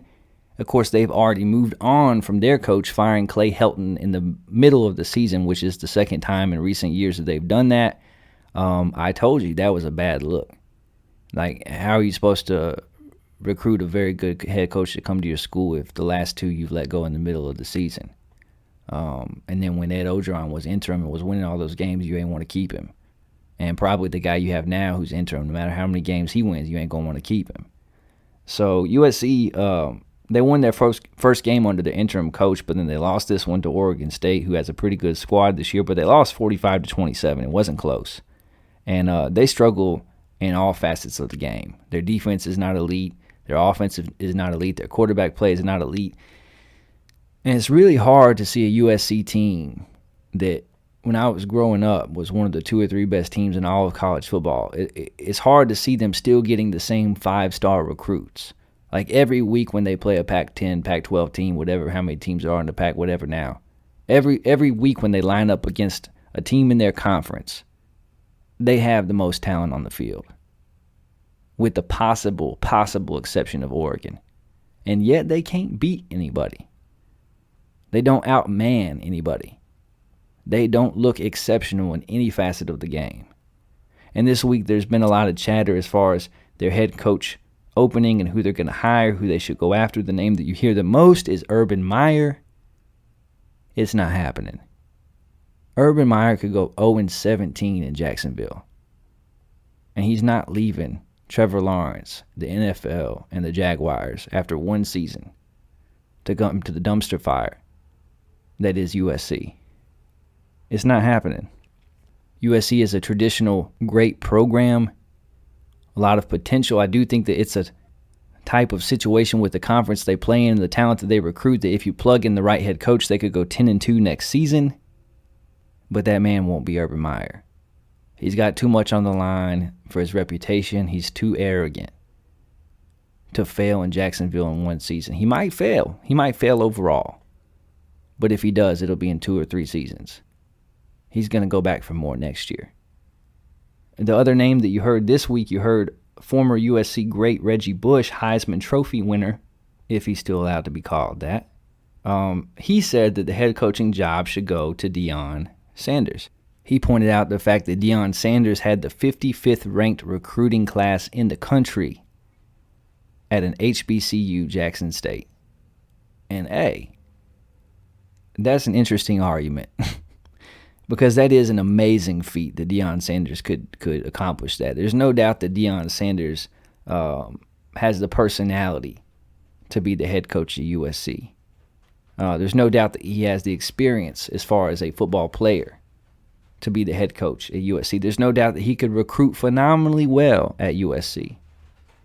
But if we're being honest, what we don't know yet is if he has the organizational ability or if he's good enough as a head coach. Would it be an interesting flyer to take? Sure. Would I like it? Yes. It would be a lot of fun. I would tune into games. But I'm not sure that USC is in a position to take a flyer. They want an established, experienced head coach that has shown success at the Division I level. And I want to give you two names. I want to give you two names that haven't really been mentioned. I haven't heard them mentioned one single time, not on FS1, not on ESPN, not on Fox Sports Radio. Nowhere have I heard this mentioned. But to me, these are two guys that have to be considered. The first is Chris Petersen. Former Washington Husky, former Boise State head coach Chris Petersen. He knows the conference. He knows the West Coast. He's a disciplined head coach. He's shown the ability to sustain success over many years. He's shown the ability to compete with the best in that same conference with less talent at Washington. He's shown the ability to build a roster, to develop a staff, to have a defense that consistently is hard-nosed and competes year in and year out, to bring in quarterbacks who are elite-level quarterbacks in college football. He's retired, but he's not old. And he might, if you have a conversation, you offer him the opportunity to be the man, to set the course, to bring in his culture and his guys to do things the right way. He might be interested in that job. The other coach that should be considered if USC wants to win is Liberty head coach Hugh Freeze. Now, on the one hand, it might be a tough sell because USC has had kind of a shadow that has hung over the program when it comes to issues of fairness and morality, shall we say, in recent years. And Hugh Freeze has those same issues. But if you're just talking about winning football, there ain't a lot of head coaches better at it than Hugh Freeze. The fact that the man beat Alabama twice at Ole Miss, the fact that he got the number 1 overall recruit in the nation at Ole Miss, the fact that he had offenses that averaged as many points as he did while at Ole Miss, and that he took them even briefly to a number 1 overall ranking, is nothing short of phenomenal.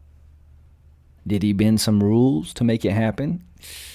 Hey, that's a distinct possibility. Did he have moral failures that resulted, character flaws that raised their head that resulted in him losing that job? Yes.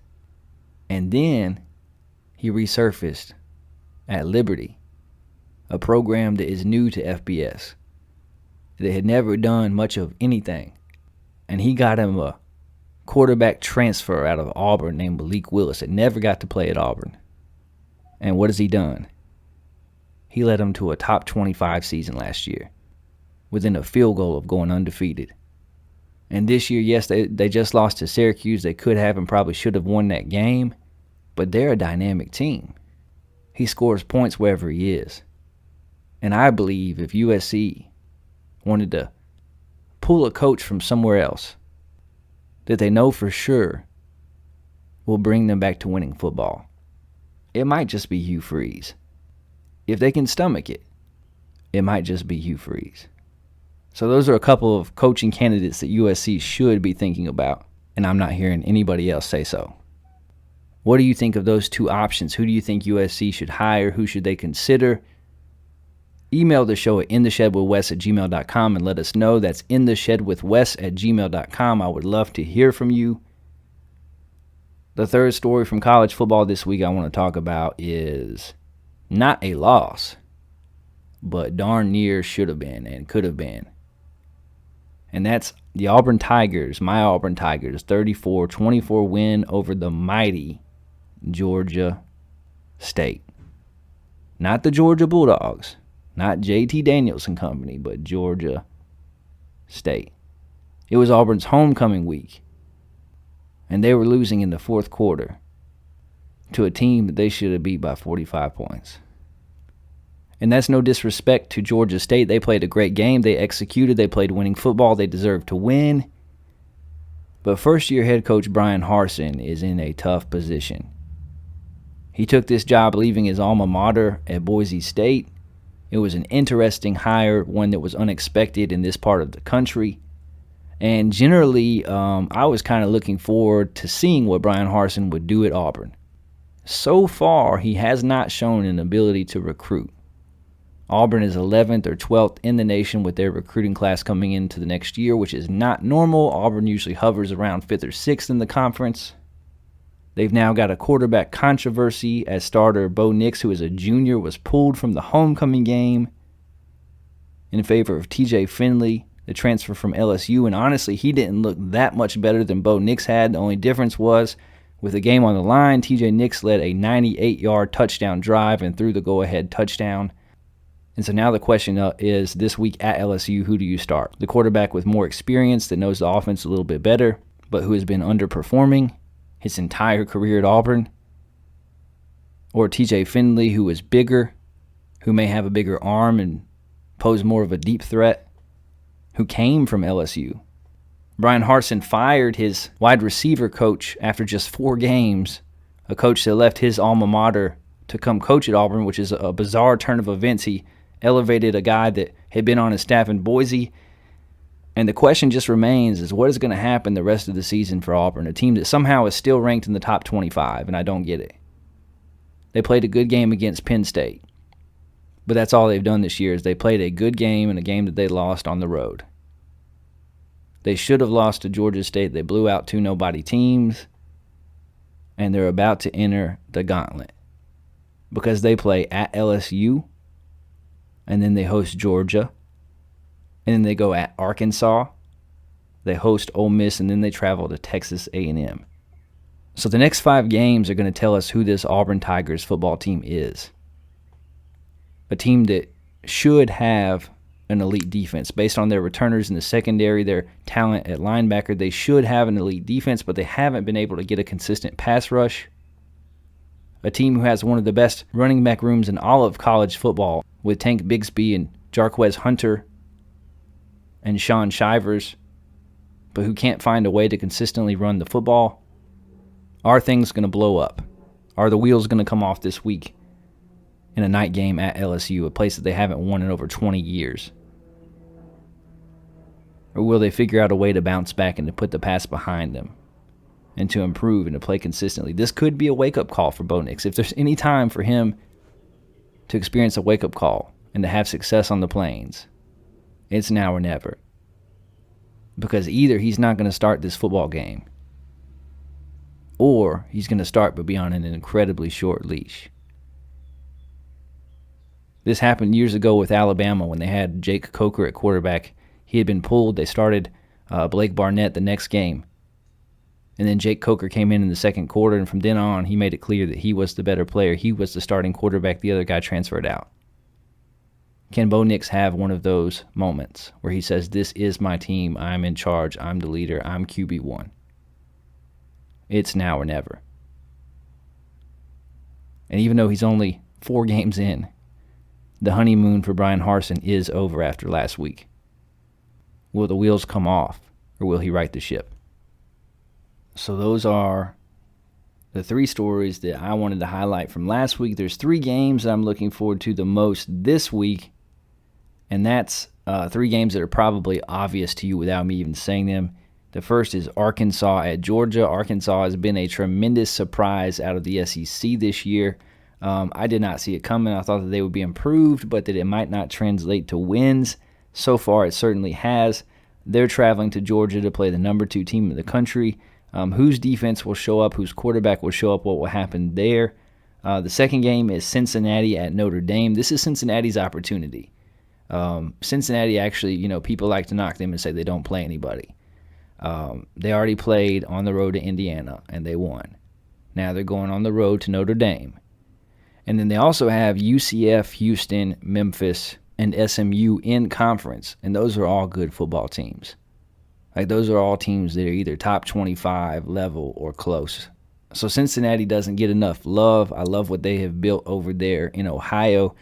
And if they win this game, this is an opportunity to get themselves into the playoff discussion. And I don't like what the AP has done to them, where they started them off at like 6th or 7th in the country, and they've won all their games, and then they get leapfrogged by all these teams that weren't even ranked.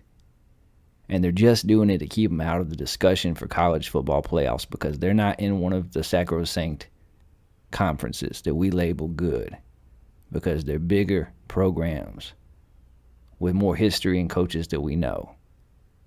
They've got a darn good football coach, a darn good quarterback, a darn good team, and I'll be rooting for them against Notre Dame. I hope they upset the apple cart. I hope they win the game. I hope they go undefeated. And the third game I'm looking forward to this weekend, Lane Kiffin and the Ole Miss Rebels, who travel to Tuscaloosa. Yeah, Lane Kiffin versus Nick Saban. I'll watch that 10 times out of 9. Yes, I know what I said. Matt Corral is one of the favorites for the Heisman Trophy. If you don't know who that is, that's Ole Miss's quarterback, and you should know who he is because he's electric. They have one of the best offenses in the country. The real question here is, has Ole Miss's defense improved since last year? It looks like it's made modest improvement so far, but they also have not really played anybody. And they're about to play the number 1 team in the country. Alabama looked beatable against Florida. Will that repeat itself? Can Ole Miss actually be in a position in the fourth quarter to win this football game? Alabama's like 14.5-point favorites, even though they're both ranked. Alabama number 1 overall and Ole Miss number 11. Nick Saban's team had a hard time with Lane Kiffin's squad last year, and I can't wait to see what happens this year. Either it's going to be a close game and Ole Miss might pull it out, or Alabama's going to come out and dominate. But I'll be watching either way. I want to give an update before we leave sports on our In the Shed with Wes top 25 college football rankings. As you know, we did a preseason top 25 rankings, and then we were going to do something different. We were going to wait until after week 4, when all the teams had played 3 or 4 games, to update our rankings. Because our top 25 college football rankings aren't like the AP. They're not based on who your head coach is or how many times you're on television or what you did last year. They're based on the product that you put on the field, the talent that you have on your roster, how your staff is actually working to make your team better week in and week out, and the improvement that you show, who you play. Ours is evidence-based. It's not based on your conference. It's not based on your history. It's based on today, shawty. So we have updated our top 25 rankings. We'll put these out on Twitter as well. You can follow us there at In The Shed 4. That's the words In The Shed and the number 4. Find us there on Twitter. Without further ado, here are our top 25 college football teams. Number 25, the Maryland Terrapins. They're 4-0 overall this year. Michael Locksley is doing a great job up there in Maryland. They have Tua's little brother at quarterback, and he's lighted it up. They're ranked 25. Number 24, the undefeated UTSA Roadrunners. This is a football team that you won't get to see play on TV, but they've got a good squad. They've won all their games. They came back to beat Memphis last week, who is a good football team. They're 24th. Number 23 overall, the Oklahoma State Cowboys, who are also undefeated. Number 22, Oregon State. The Beavers put it on USC last week. They are 3-1, and they're ranked 22nd in our poll. Number 21, the Army Black Knights. Army is undefeated. They play good, sound, fundamental football. They play good defense. They run that offense that's nothing special to look at, but just pounds you and pounds you and pounds you. And they're going to have some chances this year to play some other teams. It's going to be interesting to see what they do. But they're undefeated so far. They've put together a good season after having a great season last year. They're number 21 overall. Number 20, Michigan State. Number 19, Michigan. These teams are further back in our poll than they are in the others, but I think that's where they're at until they play some better competition. Number 18, Wake Forest. Number 17, Fresno State. They've had some big wins there for Fresno.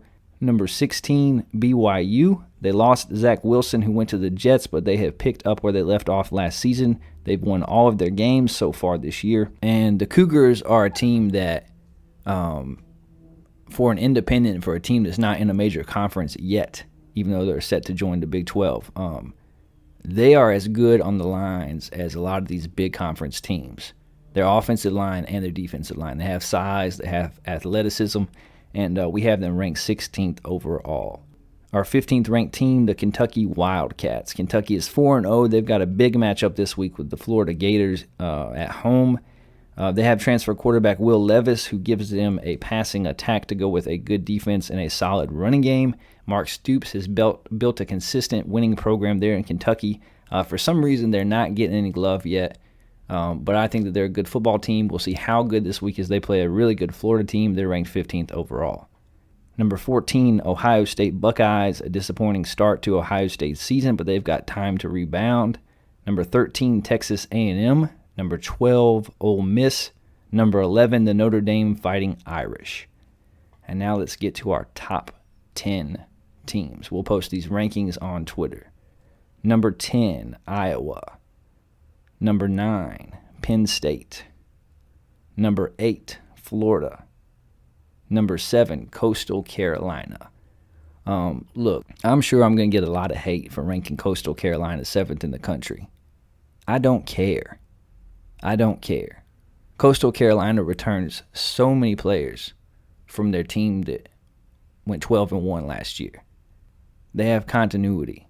They're well coached. They're good on offense and defense and special teams in all three phases. They have a good quarterback. They run the football. They impose their will. And they've won all their games.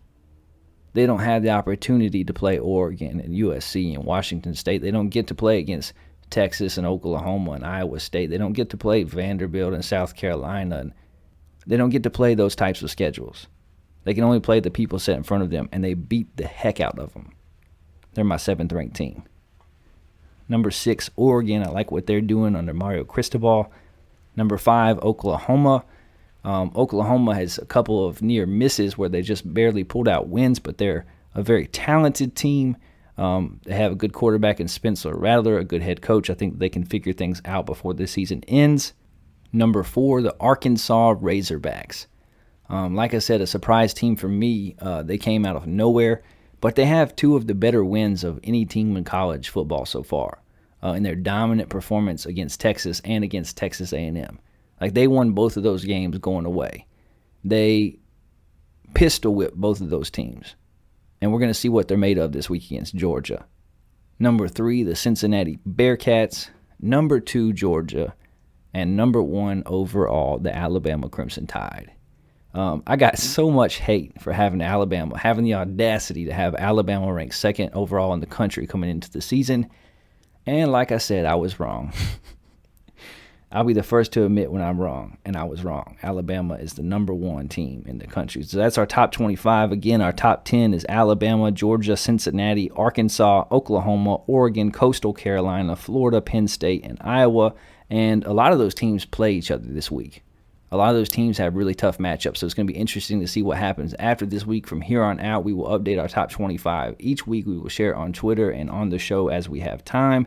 And before we transition into paranormal news, the last thing that I want to do is I want to share my In the Shed Solid 7 with you for Week 5 of the college football season. What matchups do we like against the spread? Last week we went 6-1. We raised our correct percentage up to 50%, and I felt great about our picks. This week I have a lot of questions, but we did the best we could, and this is what we think. I've got Arkansas plus 18.5 at Georgia. I think that game should be closer than 18.5 points. I've got Michigan plus 2 at Wisconsin. I think Michigan goes there and wins. Wisconsin has a great defense, but is absolutely inept at quarterback. They cannot throw the ball. They are trapped in like the 1880s. Like they can't throw. The forward pass does not exist in Wisconsin other than Green Bay. I've got Duke plus 20 at North Carolina. North Carolina, who was ranked in the top 10 but has stumbled to 2-2, and Duke, who has improved every week. I think North Carolina probably wins, but not by 20 points. I've got Memphis covering the spread at 11, at minus 11 at Temple on the road. Temple is not good. Memphis is. I have Rice covering the spread at minus 2.5 versus a disappointing Southern Miss football team. I have Texas A&M covering the spread as favorites at home versus Mississippi State. Michigan State covering as 10.5-point favorites hosting Western Kentucky. So those are my 7 picks. Arkansas plus 18.5, Michigan plus 2, Duke plus 20, Memphis minus 11, Rice minus 2.5, Texas A&M minus 7, and Michigan State minus 10.5. We'll see how we do, and you should be hearing this on Friday night and still have some time to do whatever you need to do with that information. So that's college football. We talked NFL. We talked a little bit of NBA. That's it for sports. Let's switch to this, the world of the paranormal. Our first story in the world of the paranormal takes us to the ocean. Yeah, the ocean. We getting salty, my babies. Dolphins alert rescue crew to save a lost swimmer who was stranded at sea for 12 hours. Dolphins are incredibly intelligent creatures, and amazingly, they're also famously compassionate towards humans. There are countless stories of dolphins lending people a helping flipper in dangerous situations, from warning off great white sharks to saving kids from drowning. One most recent example comes from Ireland, where a pod of dolphins helped rescue a stranded swimmer in the sea near Castle Gregory in County Kerry. The swimmer, an unnamed man in his 30s from County Down, was missing for almost 12 hours before he was spotted by Royal National Lifeboat Institution. Royal National Lifeboat Institution. Wow. That sounds way doper than the Coast Guard. I'm a part of the Royal National Lifeboat Institution.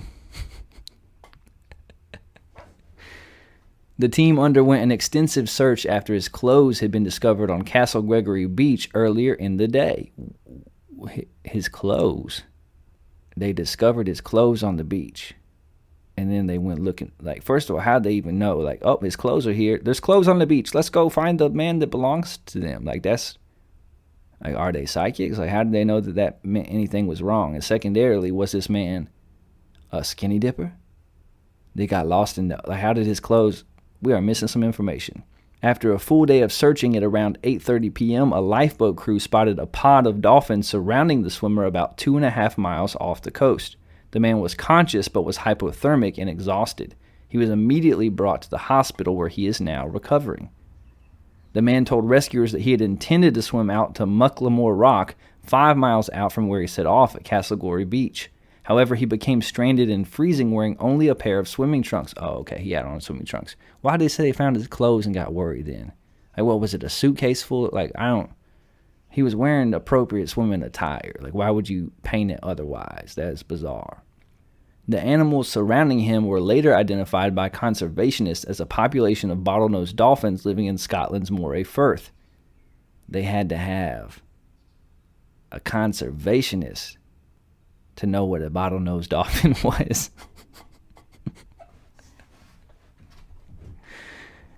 They do not know sea creatures in Ireland. You don't know what a bottlenose dolphin is. Apparently, you have never seen Flipper over there in Ireland. You just be hanging out, eating your potatoes, drinking your beer, chasing rainbows.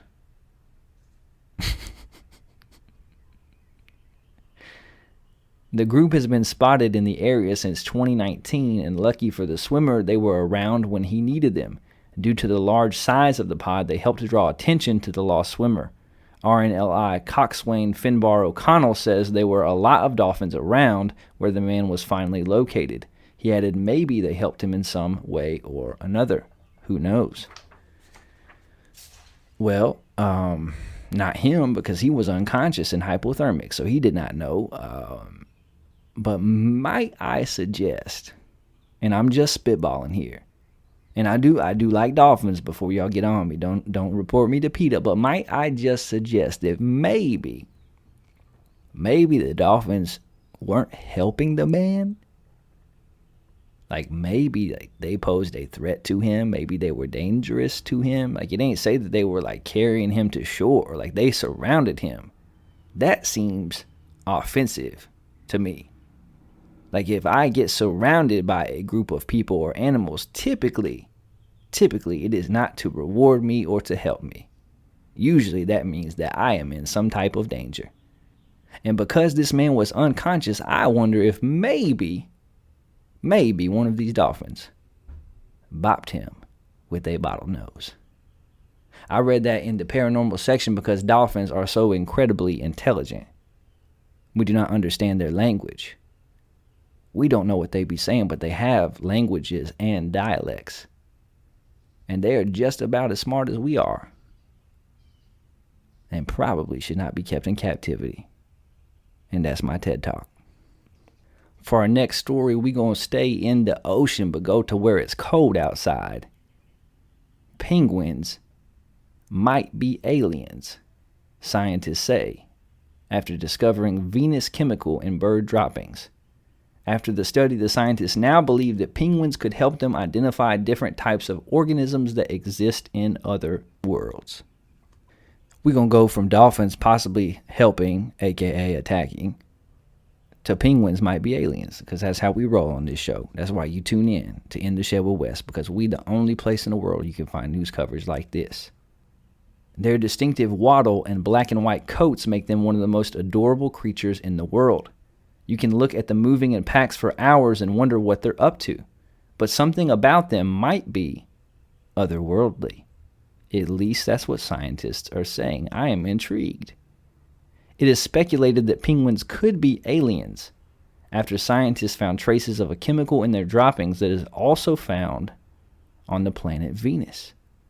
The researchers from the UK were able to find traces of the chemical known as phosphine in the bird's poo.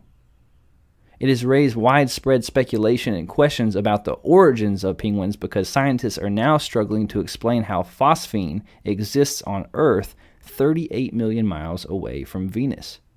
After the study, the scientists now believe that penguins could help them identify different types of organisms that exist in other worlds. To know more about the chemical traces, the scientists are now planning to study the lifestyle of a gentoo penguin, which is common in the Falkland Islands. We're convinced the phosphine finding is real, but we don't know what's making it.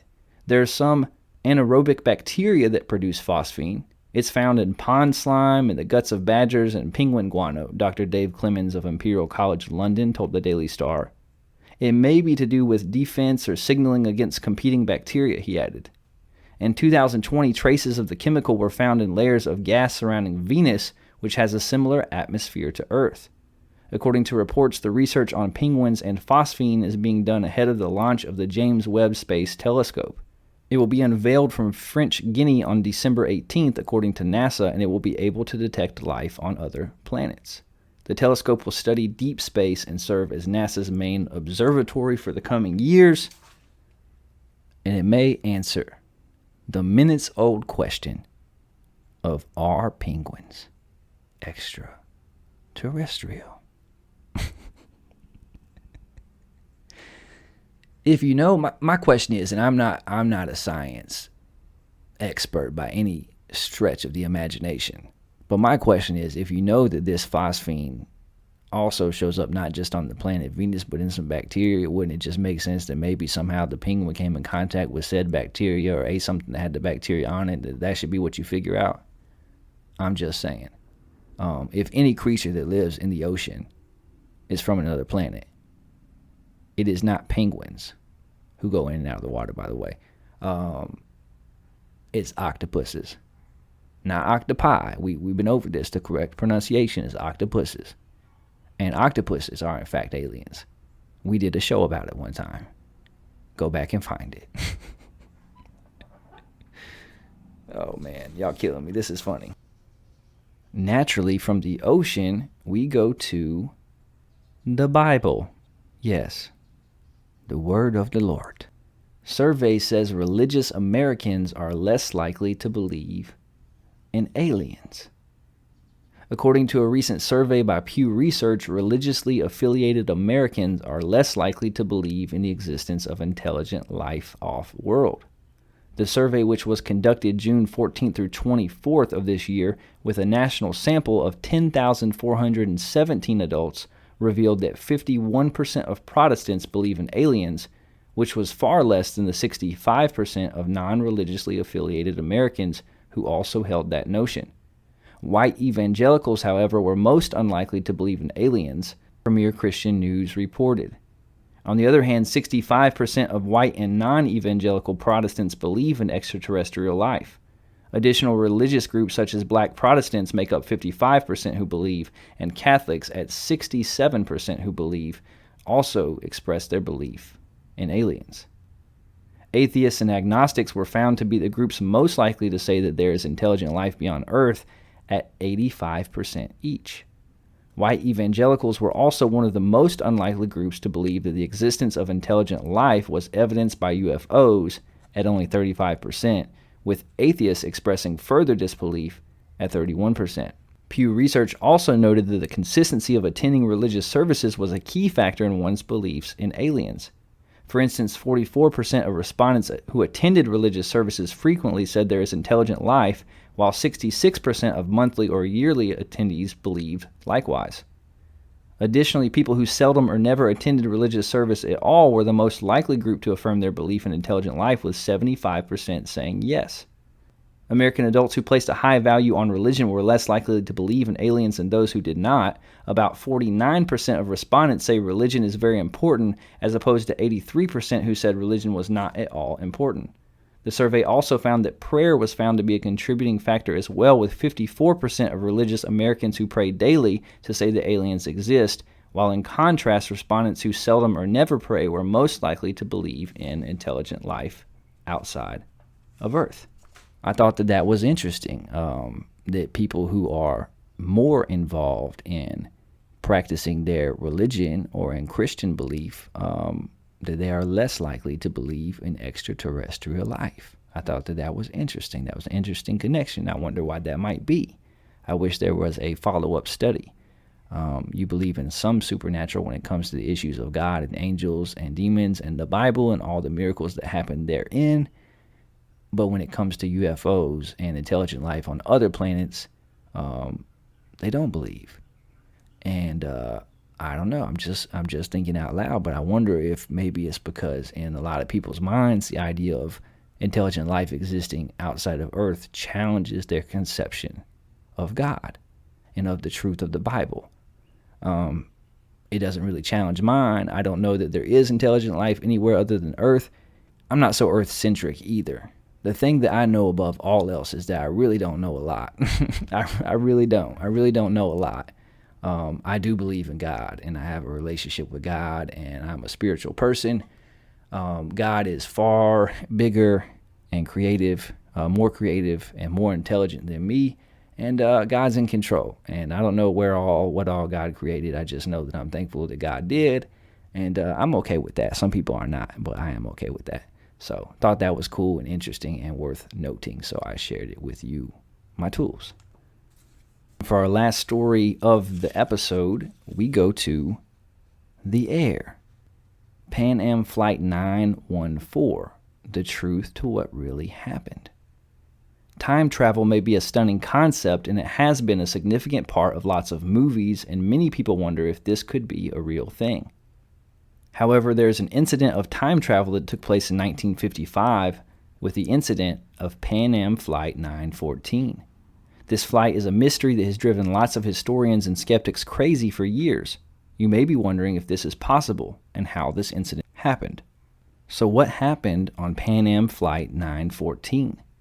This mysterious incident started on July 2nd, 1955, when Pan Am Flight 914 was scheduled to take off to New York from its airport. It was believed that the plane was transporting 57 passengers and 4 crew members to Miami. This looks like a normal flight for everyone on board, but it was not. Some mysterious things happened to their flight, which led to this bizarre story. The story of the disappearance of Pan Am Flight 914. After the plane took off from New York, the air traffic controllers lost the signal of the Pan Am Flight 914 for a while. The flight completely disappeared from the radar, and no one had a clue what had happened. Furthermore, there was no indication that the plane crashed somewhere remotely, and no sign of the passengers' bodies or crew members on the flight. After an intense investigation, the authorities concluded that the plane crashed and the crews and passengers were dead. Since they cannot locate the plane, they believe the plane had crashed in the sea since the plane was not found on land. The airlines then compensated the families of everyone that was on the flight with death benefits. However, after 37 years, a remarkable incident occurred. On September 9, 1992, at Caracas' airport, Venezuela's capital, an incredible thing happened.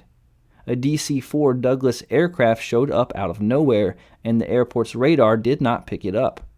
An air traffic controller named Juan de la Corte, with the rest of his team, saw this mysterious DC-4 Douglas plane, but were surprised that their radar had not caught it. Juan de la Corte then got a contact signal from the aircraft in question. Another surprising thing is that the pilot managed to appear without being traced on their radar. The pilot then asked, "Where are we?" Then the pilot shocked everybody. "We are Pan American Airways Flight 914 flying to Miami from New York, and we have 57 passengers and 4 crew members on board." The initial report then continued that the Pan Am Flight 914 had gone in the wrong direction by about 1,800 kilometers. This statistic confused the air traffic controller, and Juan then asked the pilot some questions. These included whether they experienced a crash if they had failed to make contact with anyone. The plane was later cleared to land, and it was what Juan heard afterwards that made this story even more mysterious. Everything was going to plan as the plane touched down. However, Juan then heard a baffling report from the pilot that the plane was scheduled to land in Miami at 9:55 a.m. on July 2nd, 1955. Juan confirmed to the pilot that he is landing in Caracas, and the day was May 21st, 1992. Furthermore, Juan was surprised when he first saw the plane. Juan was shocked at how outdated the Pan Am Flight 914 looked. Juan described the aircraft with this specific term, rugged. Unlike the other aircraft that looked new and modern, the plane looked like it was from another universe. However, he tried to overlook its appearance and continued on communication with the pilot.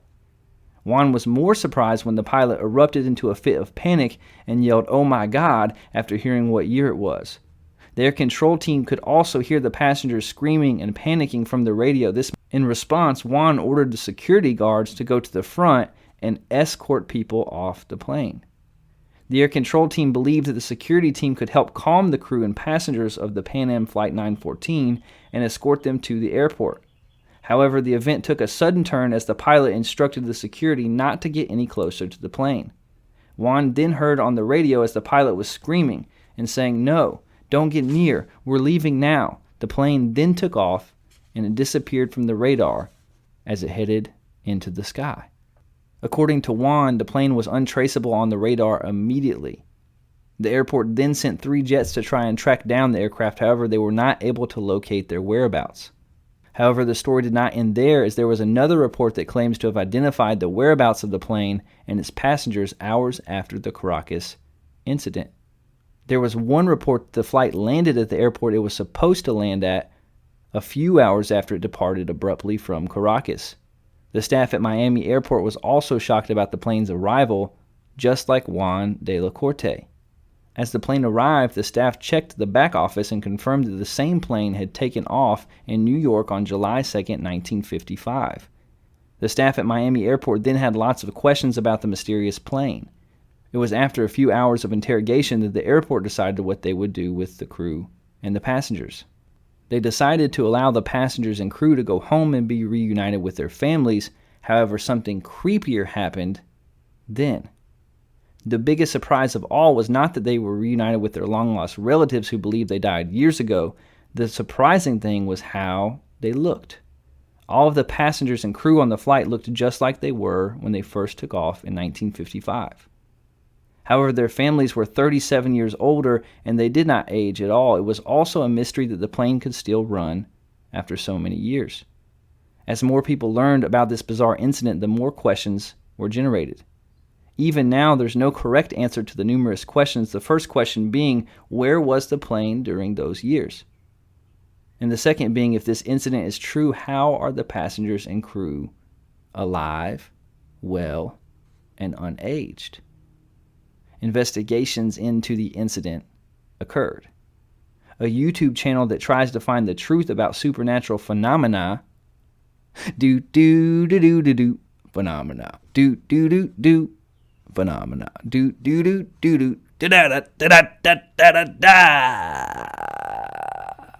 tried to solve the issue.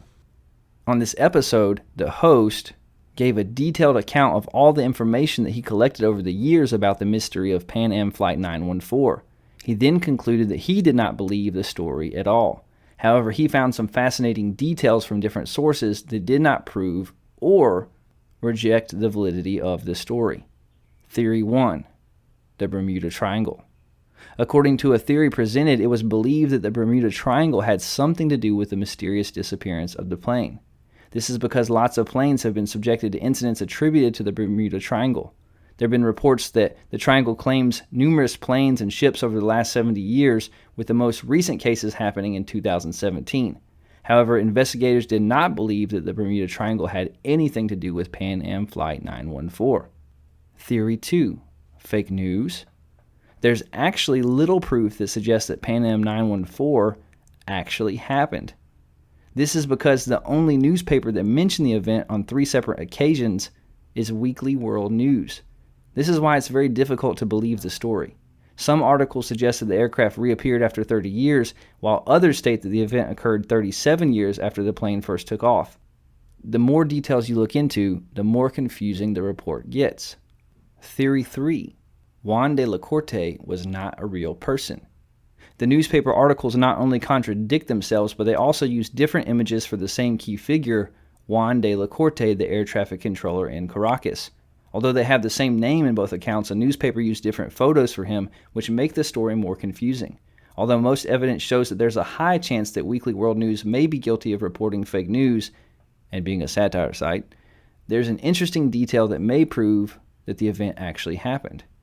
It looked like something happened when Juan was trying to calm the passengers and pilots flying away again. At the moment, it was reported that the pilot dropped something that fell out of the aircraft's entrance. This was a classic Birch pocket calendar that was made from the year 1955, which is the exact year that the plane disappeared. So what do you think about this incident? What do you think really happened? Did Pan Am Flight 914 survive time travel, or did it never exist at all? I thought that was a really interesting story and a fun one to talk about on this week's show.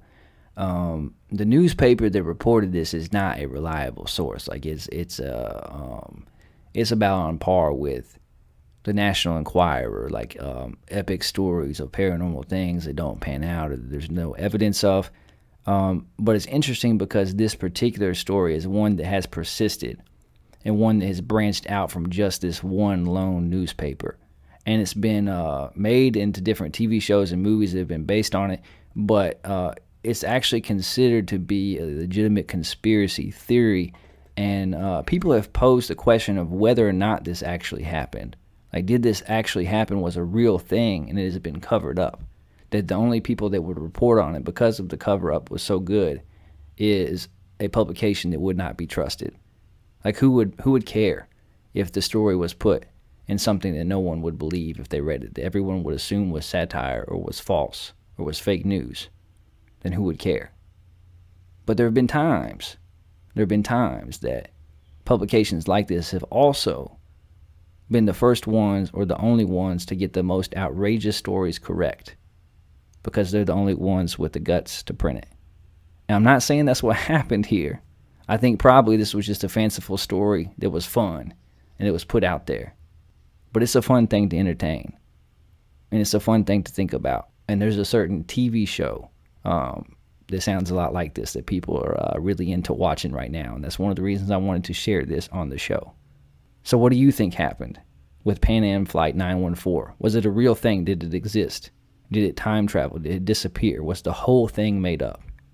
Get at us, email us at intheshedwithwes@gmail.com and let us know. Find us on Twitter at intheshed4. I would love to hear your comments about it. That's all for this week. You don't have to go home, but you can't stay here. I can't either. It's back in the house and out of the shed for me. Thanks again for listening to episode 24. Make sure to subscribe, like, share, and review. It really does help. If you have any paranormal experiences, opinions about sports, or politics that you'd like to share, you can email the show at intheshedwithwes@gmail.com. Again, that's intheshedwithwes@gmail.com. I might even read it on air. Look for us on Spotify, Stitcher, Apple Podcasts, iHeartRadio, or wherever you listen to podcasts, and make sure to follow us on Twitter at InTheShed4. Tune in again next week when we'll hit the headlines, talk college and NFL football, and investigate together whether the moon landing was indeed faked. This has been In the Shed with Wes Anderson, the best news show in the land covering politics, sports, and the paranormal. Have an adventurous and fulfilling weekend. I'll catch you tools later. Peace out, Boy Scout. Meemaw, we made it!